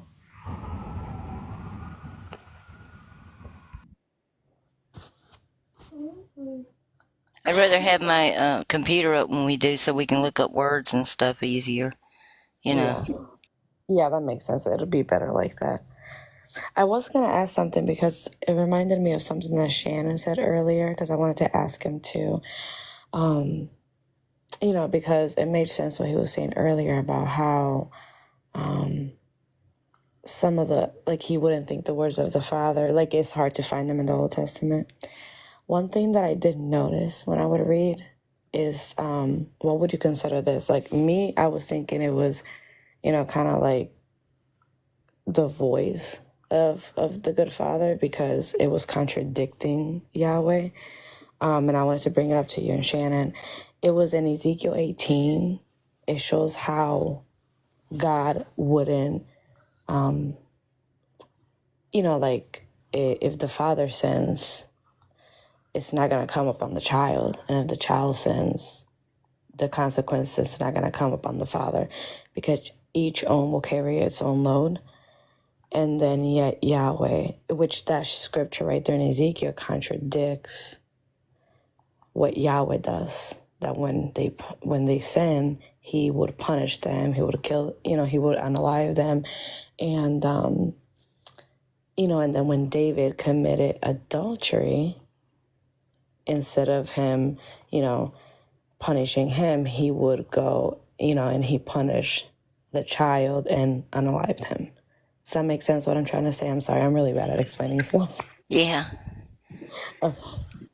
Are you referring to, I went to Ezekiel 18 and I found verse 19 and somebody says, I don't know who it is, but it says, but you ask, why shouldn't the son suffer because of his father's sins? The answer is that the son who did what was right and good, he kept my laws and followed them carefully, and so he will certainly live. Is the one who sins who will die? It is the one who sins who will die. A son is not to suffer because of his father's sins, nor a father because of the sins of his son. Good people will be rewarded for doing good, and evil people will suffer for the evil they do. So right there, Yahweh would be contradicting himself if it wouldn't be Father. Does that make sense? Like, because they're saying that, but then he goes and unalives David's baby for him to do adultery. Yeah, and dealing with the law, Right. too. Right, so it's Do you- contradicting. I wanted to ask the panel, Have you found anywhere in the Old Testament where you were really thinking about it and saying, could that be Father saying that? Abba Father, is that him? Is there any scriptures that you've been looking at back there that it kind of resonated with you that, yeah, that sounds like Father, because it didn't have any killing in it or persecuting in it or any badness in it, only good. Have you found anywhere in the Old Testament No, I where don't. I don't really. No. I don't think any of those words are from him. I really don't. I think it's a playbook for them, though. I think it's a playbook for Yahweh. You know, so there is some value in knowing what it says. You know. having said that about the Old Testament, I think, and probably a lot will agree, that Revelation is Yahweh's playbook too. I mean, it's happening right now, and it's not good. But there are things in Revelation, like Revelation 20, 21, where it sounds pretty good, but it seems like it's, in there it says, I'm creating a new heaven and a new earth where righteousness is going to dwell and blah, blah, blah, and all that. But that still doesn't resonate with me like it used to. It doesn't seem like that's a place where I want to be, because I'm not convinced that that's Father saying, when he said, where I'm going, he's going to prepare a place for us that has many abodes, and that his kingdom is no part of this world. I know you're going to do a study on Revelation, so I can wait, but I'm having a hard time finding Abba Father in Revelation. Oh no, I agree with you. I think Revelation's a deception. I think Project Bluebeam is going to be what they use to, play out the events of, some of the events of Revelation, like angels coming out of the sky, maybe. Who knows? They're going to use all type of tools to deceive us that we don't even know exist, probably. Yeah, I think that's just, even Revelation, that's just, to me, that reveals, because I'm sure Artist mentioned it before, how that reveals the Christ, really, not Jesus, the Son of the Father, based on what it says, because there's atrocious things on there. And it goes Yeah. back to the Old Testament. So, Revelation is definitely not from that. But the reason I asked was because so people can know that it's not from Father, not because I believe it's from Father, but it's not. Because you know that when people come up here and they try to ask questions, sometimes they do go to Revelation, and I don't believe that to be from Father. Yeah, it says one like the Son of Man, and he has a two-edged sword coming out of his mouth, and he has flames in his eyes, and that sounds more like Yahweh, you know? Yeah, all you see is destruction in that book. So how much of it could be from Father, right? Right.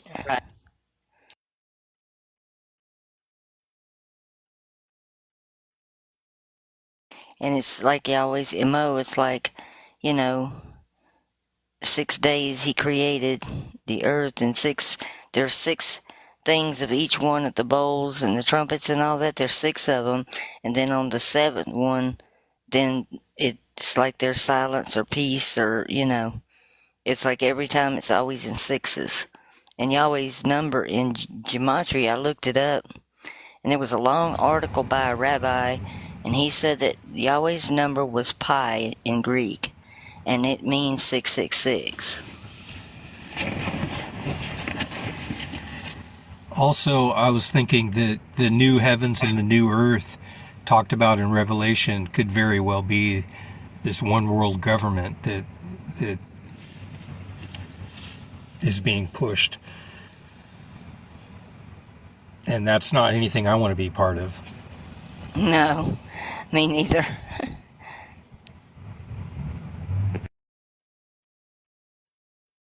So Monica said, "What about Isaiah? I think it said 11 when he says, "I'm not pleased with the blood of with goats and dang it." I mean, you guys are fast in the comments, man. Oh man. Oh, and Isaiah, yeah, that's the one that it Oh, shows that 111. Yeah.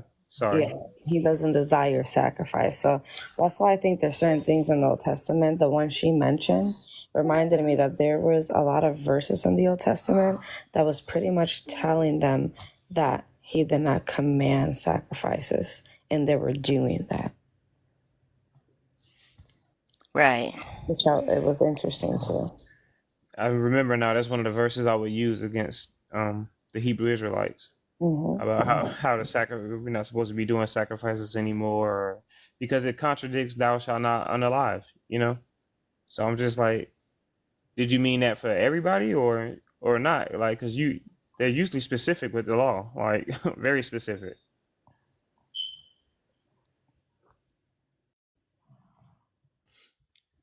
So if you don't specify between unaliving people and animals, then I don't think that he did mean to specify.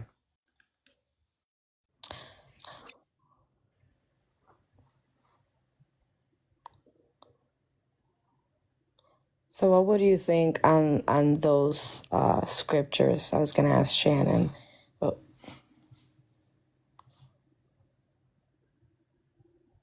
because he had mentioned something like that earlier. The scripture in Isaiah 11, is Yeah, that like what we're talking about? yeah, like the part when it shows that he's telling the Israelites that sacrifices weren't commanded, and killing a bull was like killing a dog, and killing a sheep, I think it says it was like unaliving a man. I'm sorry. Would you consider that like a message from that was from Father? So Isaiah 111. That the true Oh, creator doesn't want 111. Okay. I was in the wrong scripture. Isaiah 111.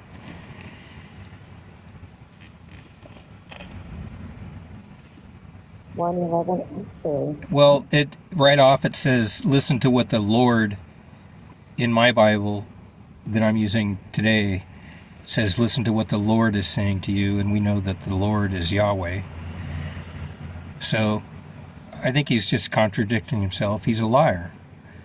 So it's just confusion. He says one thing, and then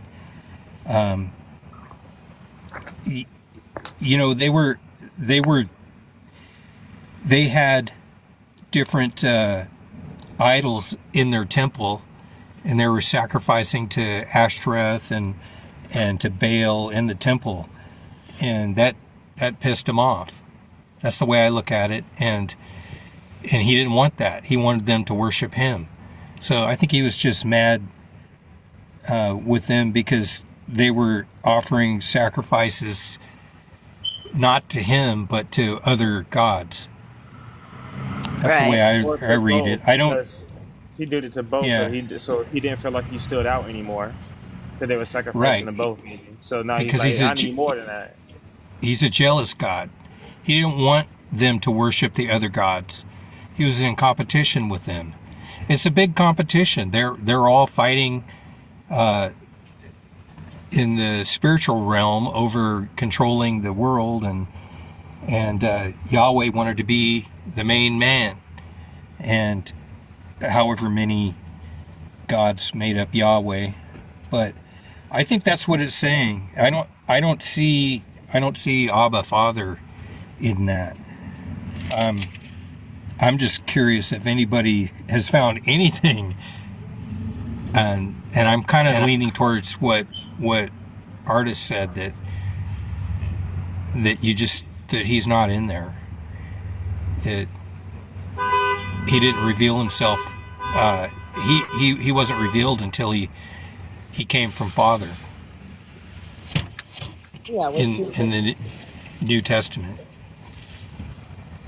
Yeah, I think it just goes back to Jesus saying, all that's come before me has been, liars and thieves. So, they can say a couple good things all they want, but even liars do that, Yeah, it's hard though Right. because it's like it's almost like when you read the Old Testament, there's like two voices, because it's like, I mean, though Yahweh is a liar, he is double-minded, he repents, but it's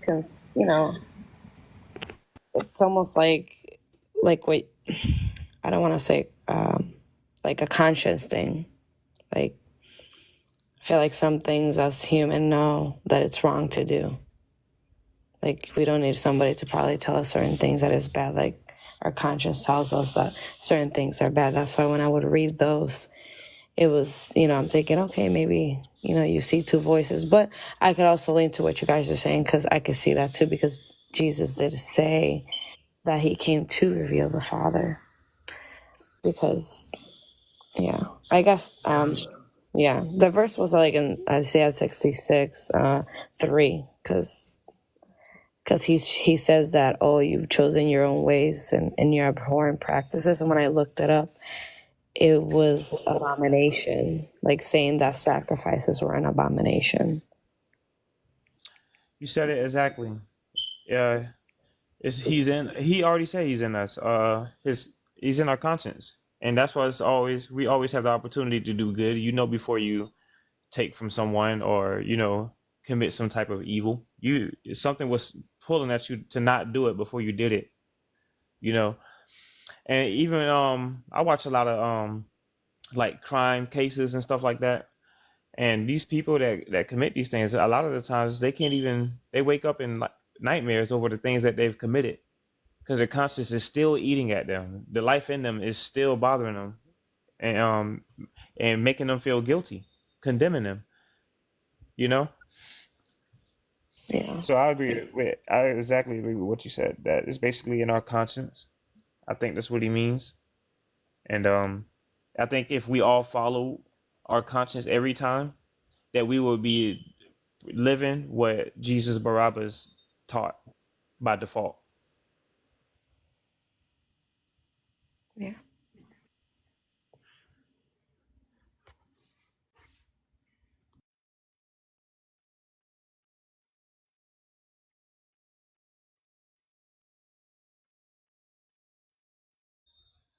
They're telling you the truth, Amafe, or I hope I'm saying your name right, Amafe.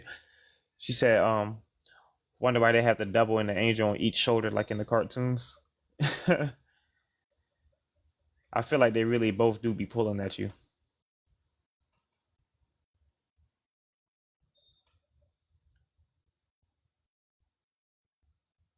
Nobody else got any questions down there in the chat?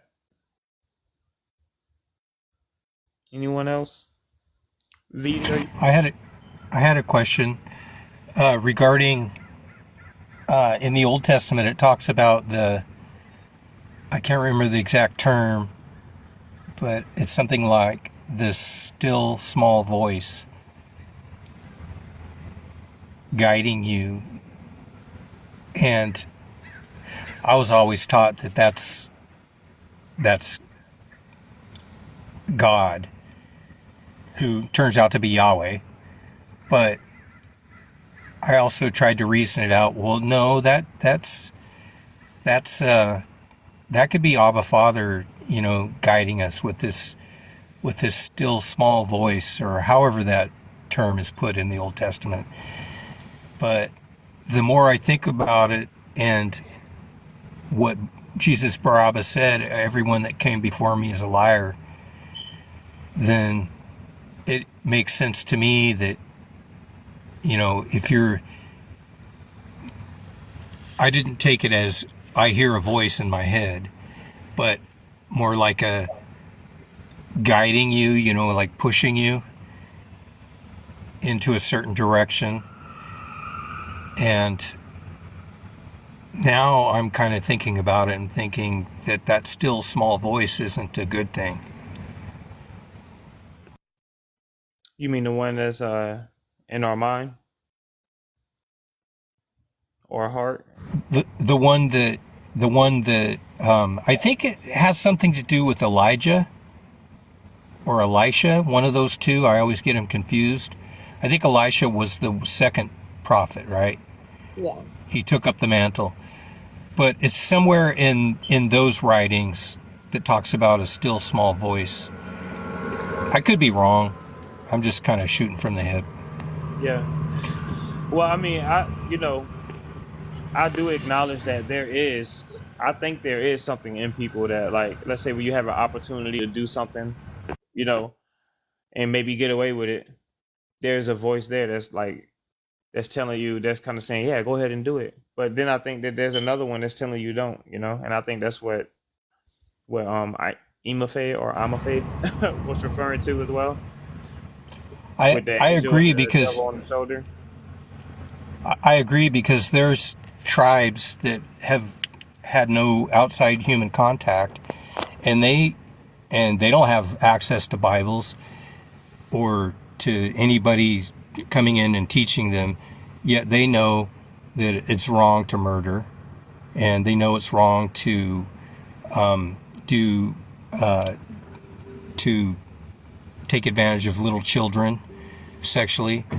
They know all that, and when people do it, they cast them out of the tribe because it's deplorable.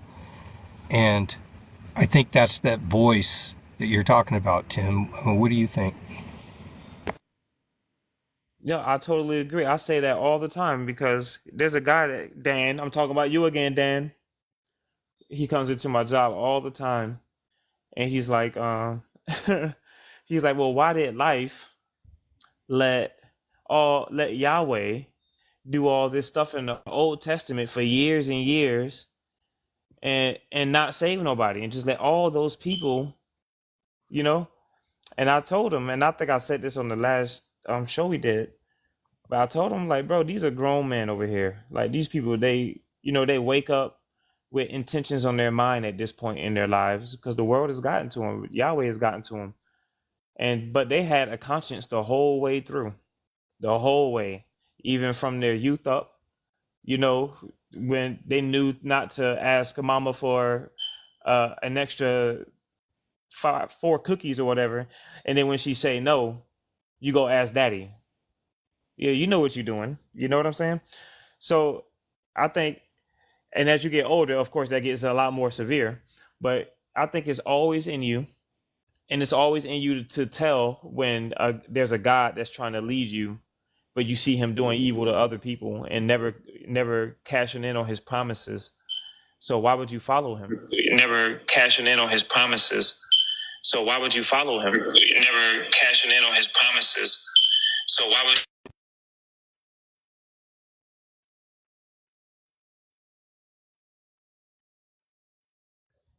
Does that make sense, Shannon?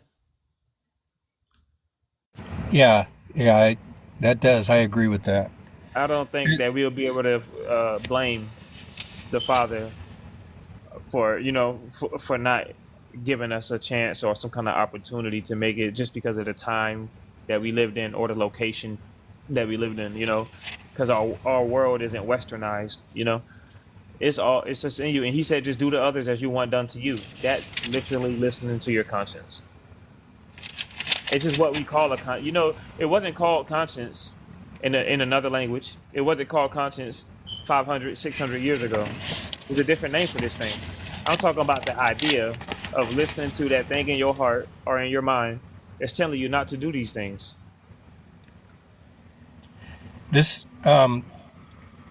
this scripture in John 2, verse 23, it says, and 25 through 25, it says, while Jesus was in Jerusalem during the Passover festival, many believed him as they saw the miracles he performed. But Jesus did not trust himself to them because he knew them all. There was no need for anyone to tell him about them because he himself knew what was in their hearts. I know it reads different in other Bibles, but I always wondered about that. Jesus, I think in other Bibles it says he didn't need any man to testify for him or speak for him because he knew what was in them. And to me, when I read that, I think that's Jesus Barabbas is that is being spoke of there, and I just always wondered, is that because he knows that? I guess it's because men. He's talking about men, and you mentioned earlier, like a child, when they go to their father instead of, I'll go ask dad, or I'll just go ask mom, or they say, now don't take any cookies, and they say, okay, mom, and then mom leaves the room and they grab cookies. They know it's bad, but there's a point in that child's life where they don't really understand, how, depending on how old they are, they're innocent. And I think that when kids get to a certain age, they get indoctrinated, they get taught how to lie and how to be deceitful. And that scripture that I just read, Jesus was talking about men and what's in their heart. And, that's why he tells us to become as little children, to become innocent and get rid of all that evil and conniving and backstabbing and lying and stealing and all that. That's why he didn't want men to be speaking for him, because by the time they're adults, they've been indoctrinated in Yahweh's ways. Yahweh's.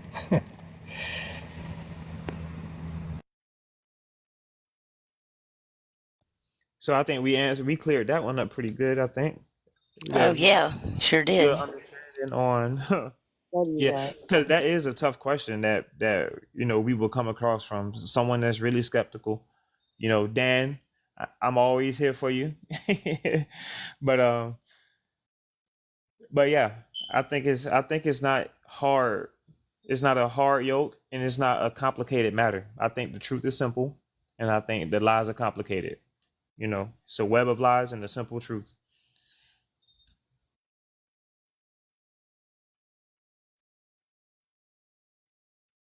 So I'm a Faye. Okay, so you say, yeah, the father would know what the Satan would do. So her question was, why did he make the Satan in the first place? But it says at the end of the first chapter of Genesis that everything was good first, you know, and then Satan fell, which is why there was a war in heaven, you know, and the way he fell, and maybe the father knew he was gonna fall, but we still have to choose him.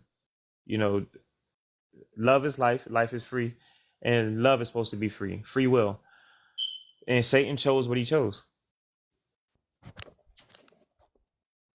But you can't make life without love. In fact, that same guy, Dan, I asked him, so you wanted us to be made robots? We all just forcefully just worship the Father. No, we don't have a say. And he was like, well, I'm not saying that. And I'm like, well, do you want your free will or do you not want it? Because if you're going to accuse him for not giving you free will, but then accuse him for giving you free will, it sounds like you don't want to be pleased. You just want to accuse the Father. You just can't have the life or love or any of it without free will. You don't get one without the other. And the Father knows this. He's all wise, right? So this is the best option for life to be created, for us to go through what we have to go through, and the ones that choose him is going to be saved. And that was the best option.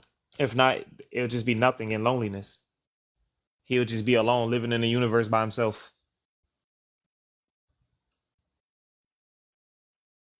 I think there's a lot of substance in that, Tim. What you just said, that's great.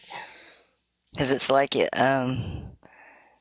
that pretty much nails it. Because it's like people, the light was in the world, but people chose the darkness. They like the darkness, you know. Right. And it says that in John. Yeah, it reflects.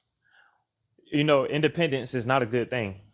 If I know how to play the guitar, the piano, the drums, all of that, I can't play them all at once though. I'm just one man.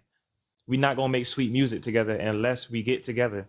Unless I appreciate somebody for their skills, unless I appreciate somebody for who they are and value someone. And they gotta be there freely.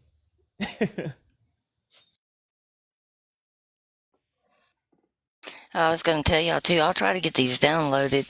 It may have to wait until the computer comes back up because it's easier to do it on that one. But I'm going to see if I can get them down from the tablet. They hang on to them for 30 days on TikTok, so I have access to them for 30 days.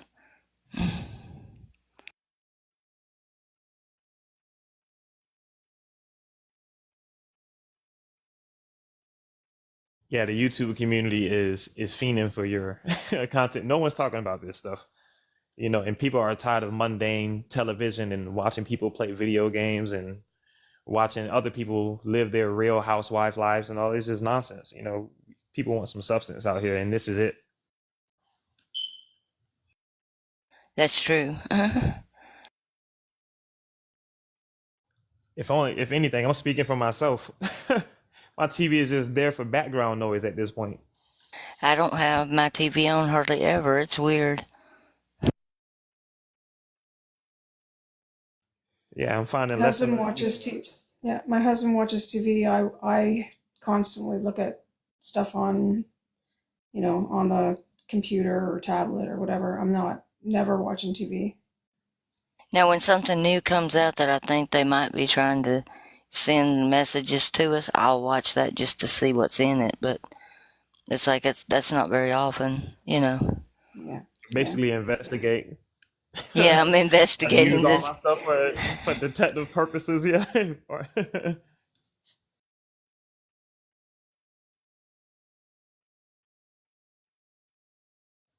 Yeah, I'm on your side, Faye. I'll support the YouTube community too. I'll be wanting, I'll be wanting them to post as well. I don't have anything to listen to at work anyway, so I'll just be going over this stuff. It's like I said, it's kind of broken scriptures, but it's like if you just read them, a lot of times they still color. They still tell you stuff. It's like even though it's broken, you can still get a lot just from listening and reading to them. Reading them. Yeah, I feel like they gave us a puzzle and then they cut the pieces up even more and made it even harder. But it's still a puzzle, it's still there, you know. And we can still piece this thing together. It says in Revelation, they'll gnaw the tongue for pain, and it's like that word for tongue is languages, and it means like specifically like different countries' languages, like like French, Spanish, that kind of stuff. That makes a lot of sense with the tongues. Nathan, what's up, brother? Are you able to speak? So sorry, I'm about getting ready for bed. But I wanted to just jump in and say hey to you guys but yeah, that's it. I was just coming to say hello and hope that everything went well tonight. I listened to some here and there. Well, we hope your visit goes really well, Nathan. Yeah, thank you. Yeah. I gotta go to bed here like very shortly because the little one will probably get up at about 5:30 or so. Oh boy, Yeah, I a don't new want to say experience for you. that's gonna be fun. Good luck with that. I just wanted to come in and say hey to you guys, say I love you, and hope all is well. I'm Yeah. probably about to get off Oh, I'm of here glad though you and go to did. sleep. That's great. Yeah, we love you too, Nathan. I'll Say hi to Paulina. I will. Yeah, She's give her a hug just for us. yeah, just pray that she feels better because I don't want to have to take her to the ER tomorrow. I didn't tell him. I didn't know if you wanted them to know or not know what was going on, or She's feeling a little better right now, but we'll good. just see how it is when we wake up. When we get woke Okay. up at 5:30. Yeah. And Amelia may be kind of confused because her time's going to be off. Yeah, she's been here now for a couple days, so hopefully she's adjusted by now. We'll see. But I didn't come in here to just tell you about my personal stuff going on. I just was coming in to support for a second. No, we care about you, though. I know you do. Thank you. I love you guys. I'm gonna go to bed though. And just let me know if you guys are getting on whenever these next few days. I'll try to jump on when I can. Okay. That sounds good. All right, guys. Good night. Night. Good night. Good night, brother.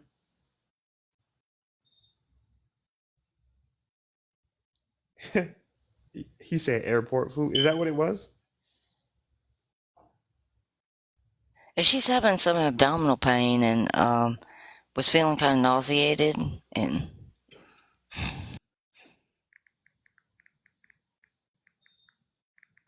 Well, I hope she feels better soon.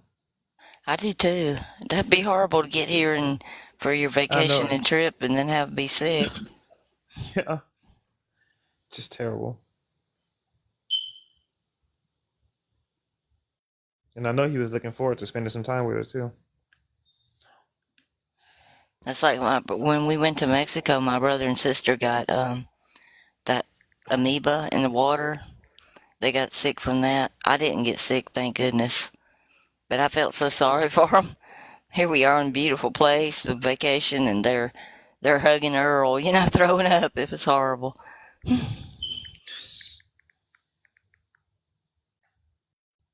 Yeah, I'm over here texting Ima Faye or Ima Faye you gotta show us how to pronounce that. But she said that she thought she had it figured out until she started watching your videos, and I'm like, "Psh, I thought I had it figured out like 3 times before, you know? I'm still trying to figure it out.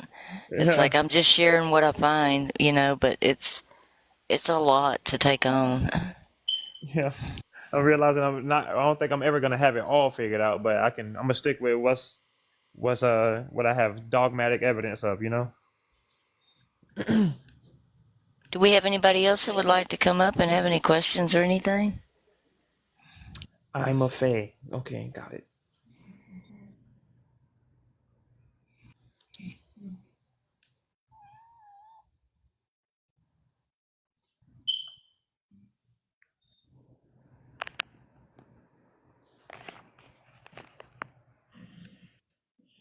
Nobody wants to come up, huh? I've Think really everybody's enjoyed tired. this one tonight, though, I tell y'all, because digging through this together is fun.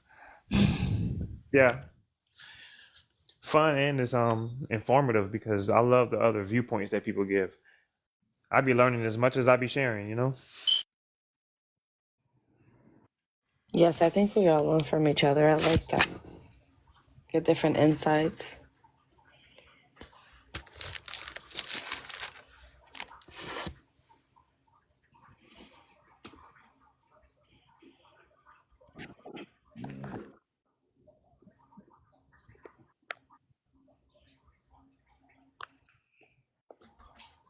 So to tell y'all too, they give me a readout like statistics on the lives, and we've reached in the last 25 days. It said over 7,000 people.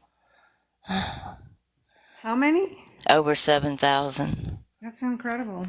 I know. I was like, wow. You know what would be huge if we tried to do some type of fellowship with the Spanish channel and see what kind of evidence they have and what they came up with, and I know. I that wish would my be pretty Spanish cool. was better. I used to speak it pretty good, and then I didn't use it for so long. When you don't use it, you kind of lose it. Yeah. I don't speak Maybe Spanish at all. Tim, do you speak any Spanish? I don't. No. I I speak think fluent Spanish. yeah, Maria. I'm about to say.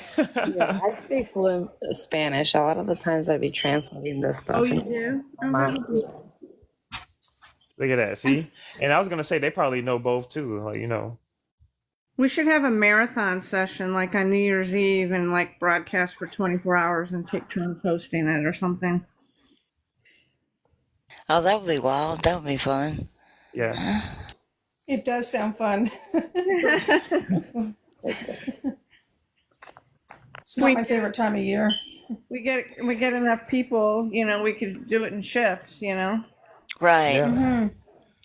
That'd be fun. And then Yeah. we could have different topics. I mean, that could be a really good evening. I like the way you guys think. The strange ways we think. It's just ways of, we all have that love of Abba Father. We all want to reach as many people as we can and get it out there. And Exactly. Well, there's that Yeah. verse too where he said, "What I whisper in your ear, shout to the rooftops." So that's kind of the way I took it literal, you know. I hope I'm doing right. Mm.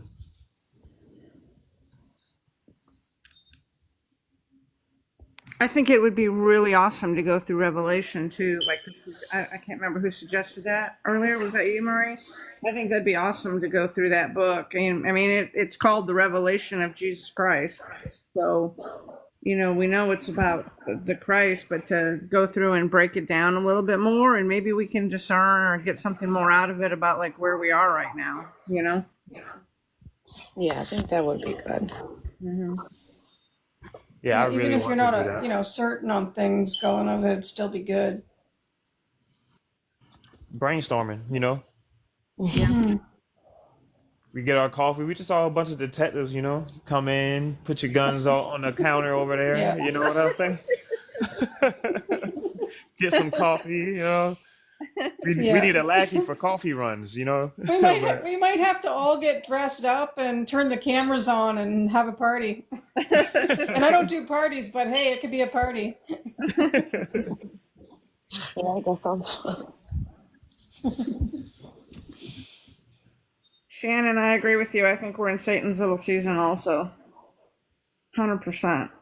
It's funny, when I first came back to Father, like I came out of New Age in 2020, you know, like Father dropped in my spirit that we were in Satan's little season, and I was still going to church. And I remember walking into church, you know, and just like announcing, I think we're in Satan's little season. I didn't even know what that really meant at the time.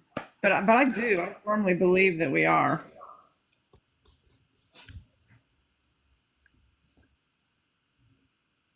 I do too.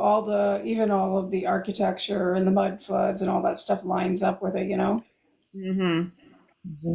I could agree. The Yeah, millennial reign of Christ and all that. I think the millennial reign of Christ was the 1,000 years, and that's that's Tartaria. That's what I think. Yeah. you know, let's say, oh, go ahead. Sorry. No, go ahead. I'm done. Go ahead, Tim.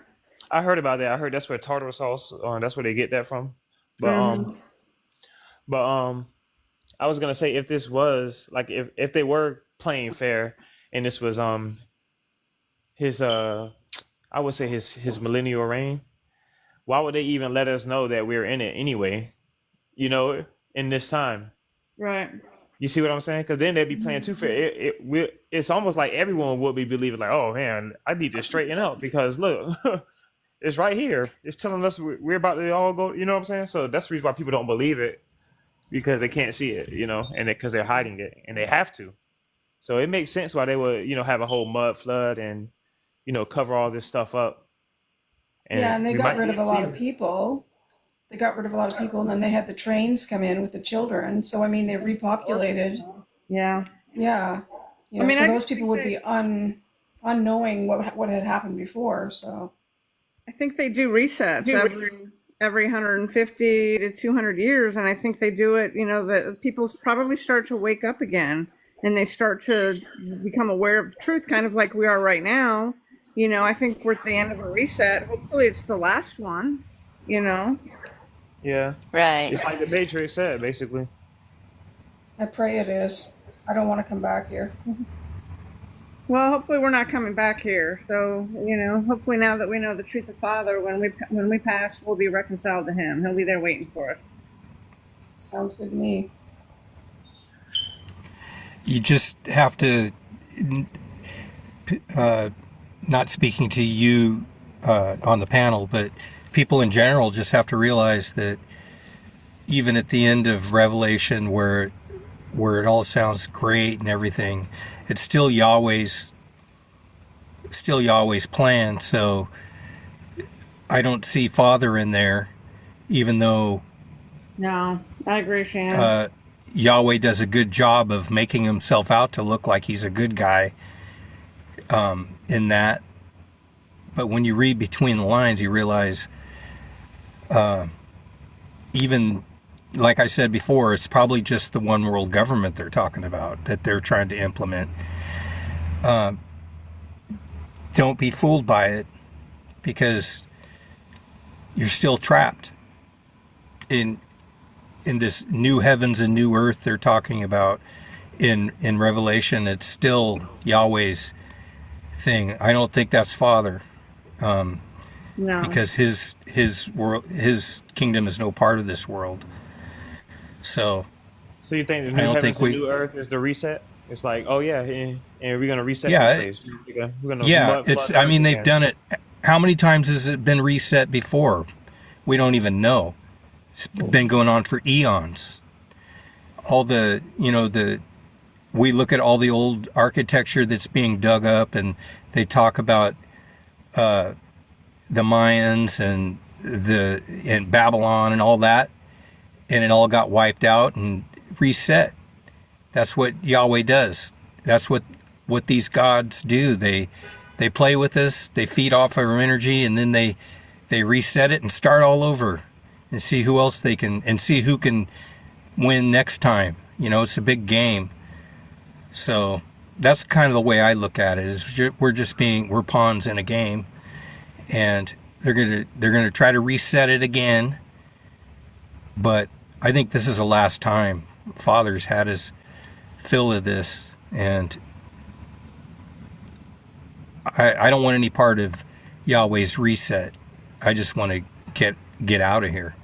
Me too. I think y'all agree on that for sure. Hey, But most people are going to be deceived by all this, and when you read Revelation and you read the end of it, and it's talking about the dragons thrown into the lake of fire and all this and all that, and it's like, oh yeah, Satan will be gone. No, I don't believe it.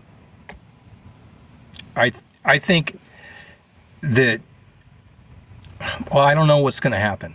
I kind of feel like people, maybe they will go along with the reset and go with that whole plan. They're still stuck down here in Cato, in hell. And even though it sounds great, well, look around us. There's beauty all around where I live. There's beauty all around here. But you know what? If you go in the ocean here, there's a good chance you can get ate by a shark. You could get mauled by a bear. Just because there's beauty here and it's awesome doesn't mean your life's not in danger every time you go outside. I still do go outside. Father protects his children, but who wants to live in this? Even if they can make it better than it is now with their no-hide laws and all that, they can say it's better, but I don't want any part of it. And that's the big deception. I People agree. are gonna go for it. They are. They're gonna go for it. Yep. I agree. And we're not in heaven. Artist always says, rose bushes still have thorns. There's snakes, there's bees, there's cockroaches. You can get hit by a car. You can break a leg. You can be decapitated. We're not in heaven. We're on earth. So, Yahweh's the one who wants to bring heaven onto earth. Exactly. And going on, did I understand this right in Matthew 5, where the disciples ask him, teach us how to pray? That and he tells them how to pray. Was that Barabbas telling him how the Yahweh wants them to pray, and he was just reciting their prayer, or was I think was Luke that clears that JC? up. I think Luke clears that up because in I think it's Luke. Let me see, because that's in the next thing. But I think that it was Luke says that they were wanting to know what the prayer that John taught. Yeah, exactly. Yeah, it's Luke 11:1 says that the Lord's prayer was what John taught. It wasn't actually Jesus's prayer. Well, right there solves it. You said the Lord's Prayer. That's Yahweh, the Lord. Right. Because it's like in the New Testament it says that God tempts no one. But that one says, lead us not into temptation. Then I listen to a lot of the rabbis speak, especially on Tanakh Talk, because Skoback tries to tear apart the New Testament. He's going chapter by chapter, book by book, and he's trying to tear up the Jesus, and the whole belief in Jesus. And he was saying that the Lord's Prayer was actually, he was taught it as a kid. It's an old Jewish prayer, that it had been around a long time before the New Testament. And then when I looked into all the versions, like Luke and Matthew, I found that Luke mentions that it was the disciples asking them to tell them the prayer that John taught. So do you think that was Jesus Barabba just telling him what the prayer is? Or was that JC saying you need to pray this way?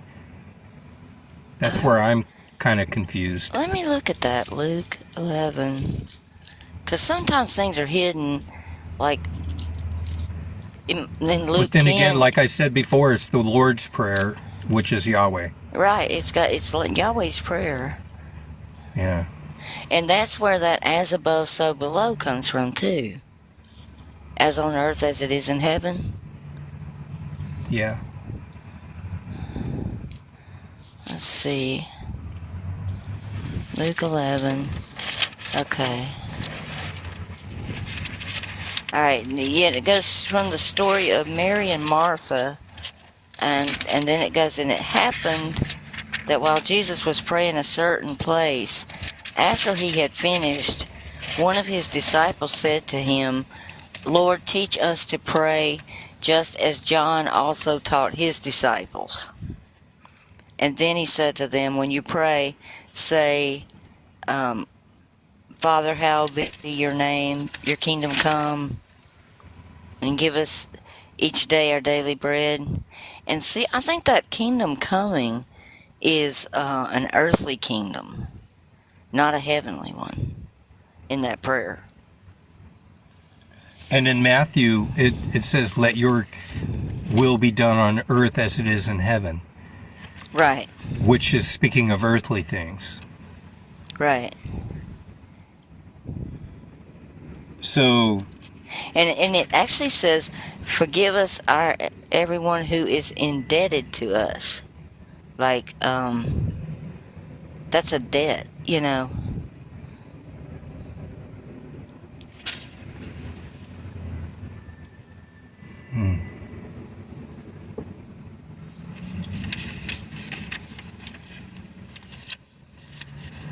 So it looks like in both in Matthew and in Luke that's not our Father saying that, unless he's just telling him, this is Yahweh's prayer. You asked me to tell you what it is. I'm going to tell you what it is. But it doesn't clarify it further, saying, but don't do that. We have to figure it out, I think he's definitely reading. explaining too, because he goes on, tells that story about the friend at midnight comes to a friend, says, lend me 3 loaves, for a friend of mine has come to me from a journey, and I have nothing to set before him. And from the inside he answers and says, do not bother me, the door's already been shut, and my children are in bed. I cannot get up and give you anything. I tell you, even though he will not get up and give you anything because he is a friend, yet because of his persistence, he will get up and give him as much as he needs. So I say to you, ask and it'll be given to you, seek and you'll find it, knock and it'll be open to you. For everyone that asks receives, and he who seeks finds, and to him who knocks it will be open. Now suppose out of you fathers is asked by their son for a fish, he will not give him a snake instead, or a fish will he? Then he's going into that stuff about the snakes and the fish again.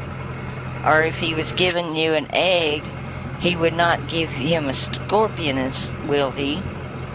And he said, even you being evil, you then being evil know how to give good gifts to your children. How much more will your heavenly Father give the Holy Spirit to those who ask him? Interesting. It makes me think that Jesus, Barabbas, and James the Just were contemporaries, and the stories, the accounts get mixed up to where it's hard to decipher which one is saying what, and you have to pay really close attention, because that part you just read tells me, well, he's revealing who Yahweh is, and he's doing a parable, a comparison. But Right. other times it's JC speaking, and you have to decipher, you have to discern which one is speaking. It gets tricky. I think it's because they took his parables and put their Jewish narrative around them. You see what I mean? Like, they used them and tried to make the contents about them. You know. Do you think that it's possible that they were both walking the earth at the same time, and they were both teaching, or do you think it could have happened like Abba came first, and then JC started up his thing a little bit later and was copying him and saying what he was saying, and that's where I get confused. I'm like, where were these two in the timeline? Were they alive at the same time? Yeah, I think so, because I think it was Mark 10 or 9 where they said that there's another one using your name and casting out demons also.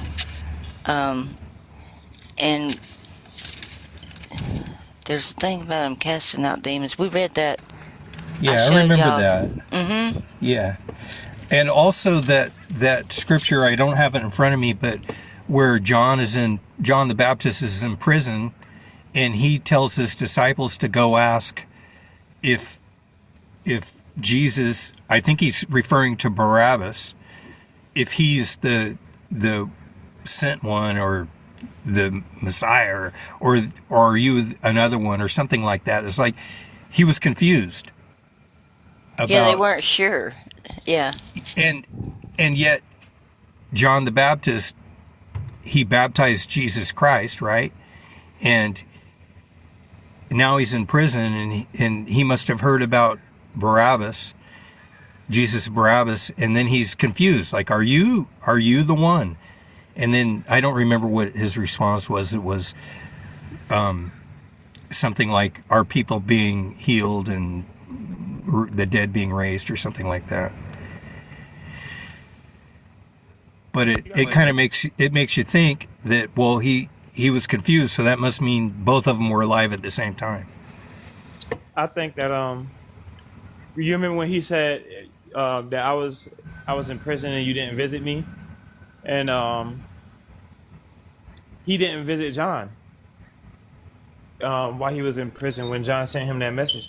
And then I think when the apostles were debating amongst themselves, saying which is greater, I think they were debating between if the Christ or Barabbas, was greater, because they were. Yeah, I remember that being. That really resonated with me when that was brought out on this panel. I don't remember. Was it you, Tim, that said that the first time? But that made a lot of sense to me. That they were fighting over who was the real son of the Father. Yeah, why would they be fighting amongst themselves if Barabbas was telling them to humble yourself? Why would they be fighting amongst themselves? Who's greater amongst themselves? Man, I'm better than you. No, I'm better than you. Like, that sounds silly to me. Well, Barabbas is walking around too, because you've got that verse that says where Jesus asked, well, whose son is the Christ? asking who his father of the Christ is. You know, Yep. So there's definitely two walking around at the same time. right? I think there's enough substantial evidence for that. So I'm cleaning up cat poop again, guys. It's a daily thing. Yep. Well, guys, I think I'm gonna call it here for tonight. I think we had a really good live tonight. It was I en- good. I enjoyed I it. enjoyed this a lot. Yeah, it was good. Yeah. I hope that your computer gets working so you can post, because it's interesting to go back and listen to them. How Oh much you yeah, I pick love up. going back the next day and going back over them again. Me too. Well, thank you. It was wonderful tonight, and I appreciate it. And everybody, just keep everybody in our prayers and rebuke that Milton. We don't want that thing to. Absolutely. We don't Yeah. want that thing to do what they say it's going to do. We don't want that. Tim, be safe. I'm worried about you, brother. I know you're saying you hope you're gonna be good. We're praying for you. Hope you Yeah, stay we are. Well, I love all you guys. I hope y'all have a good evening. Thank you guys, and I love you guys for that. I'll keep in touch too. Yeah. Please let us know if you have cellular service that you're okay. Please. Yes, I got some batteries, extra batteries charged and everything, so that I can do that. Okay. Thank you. Night, Good night, Good night, guys. everybody. Have a Good good night. Everyone, love y'all. Love you all. Love you. Love you all.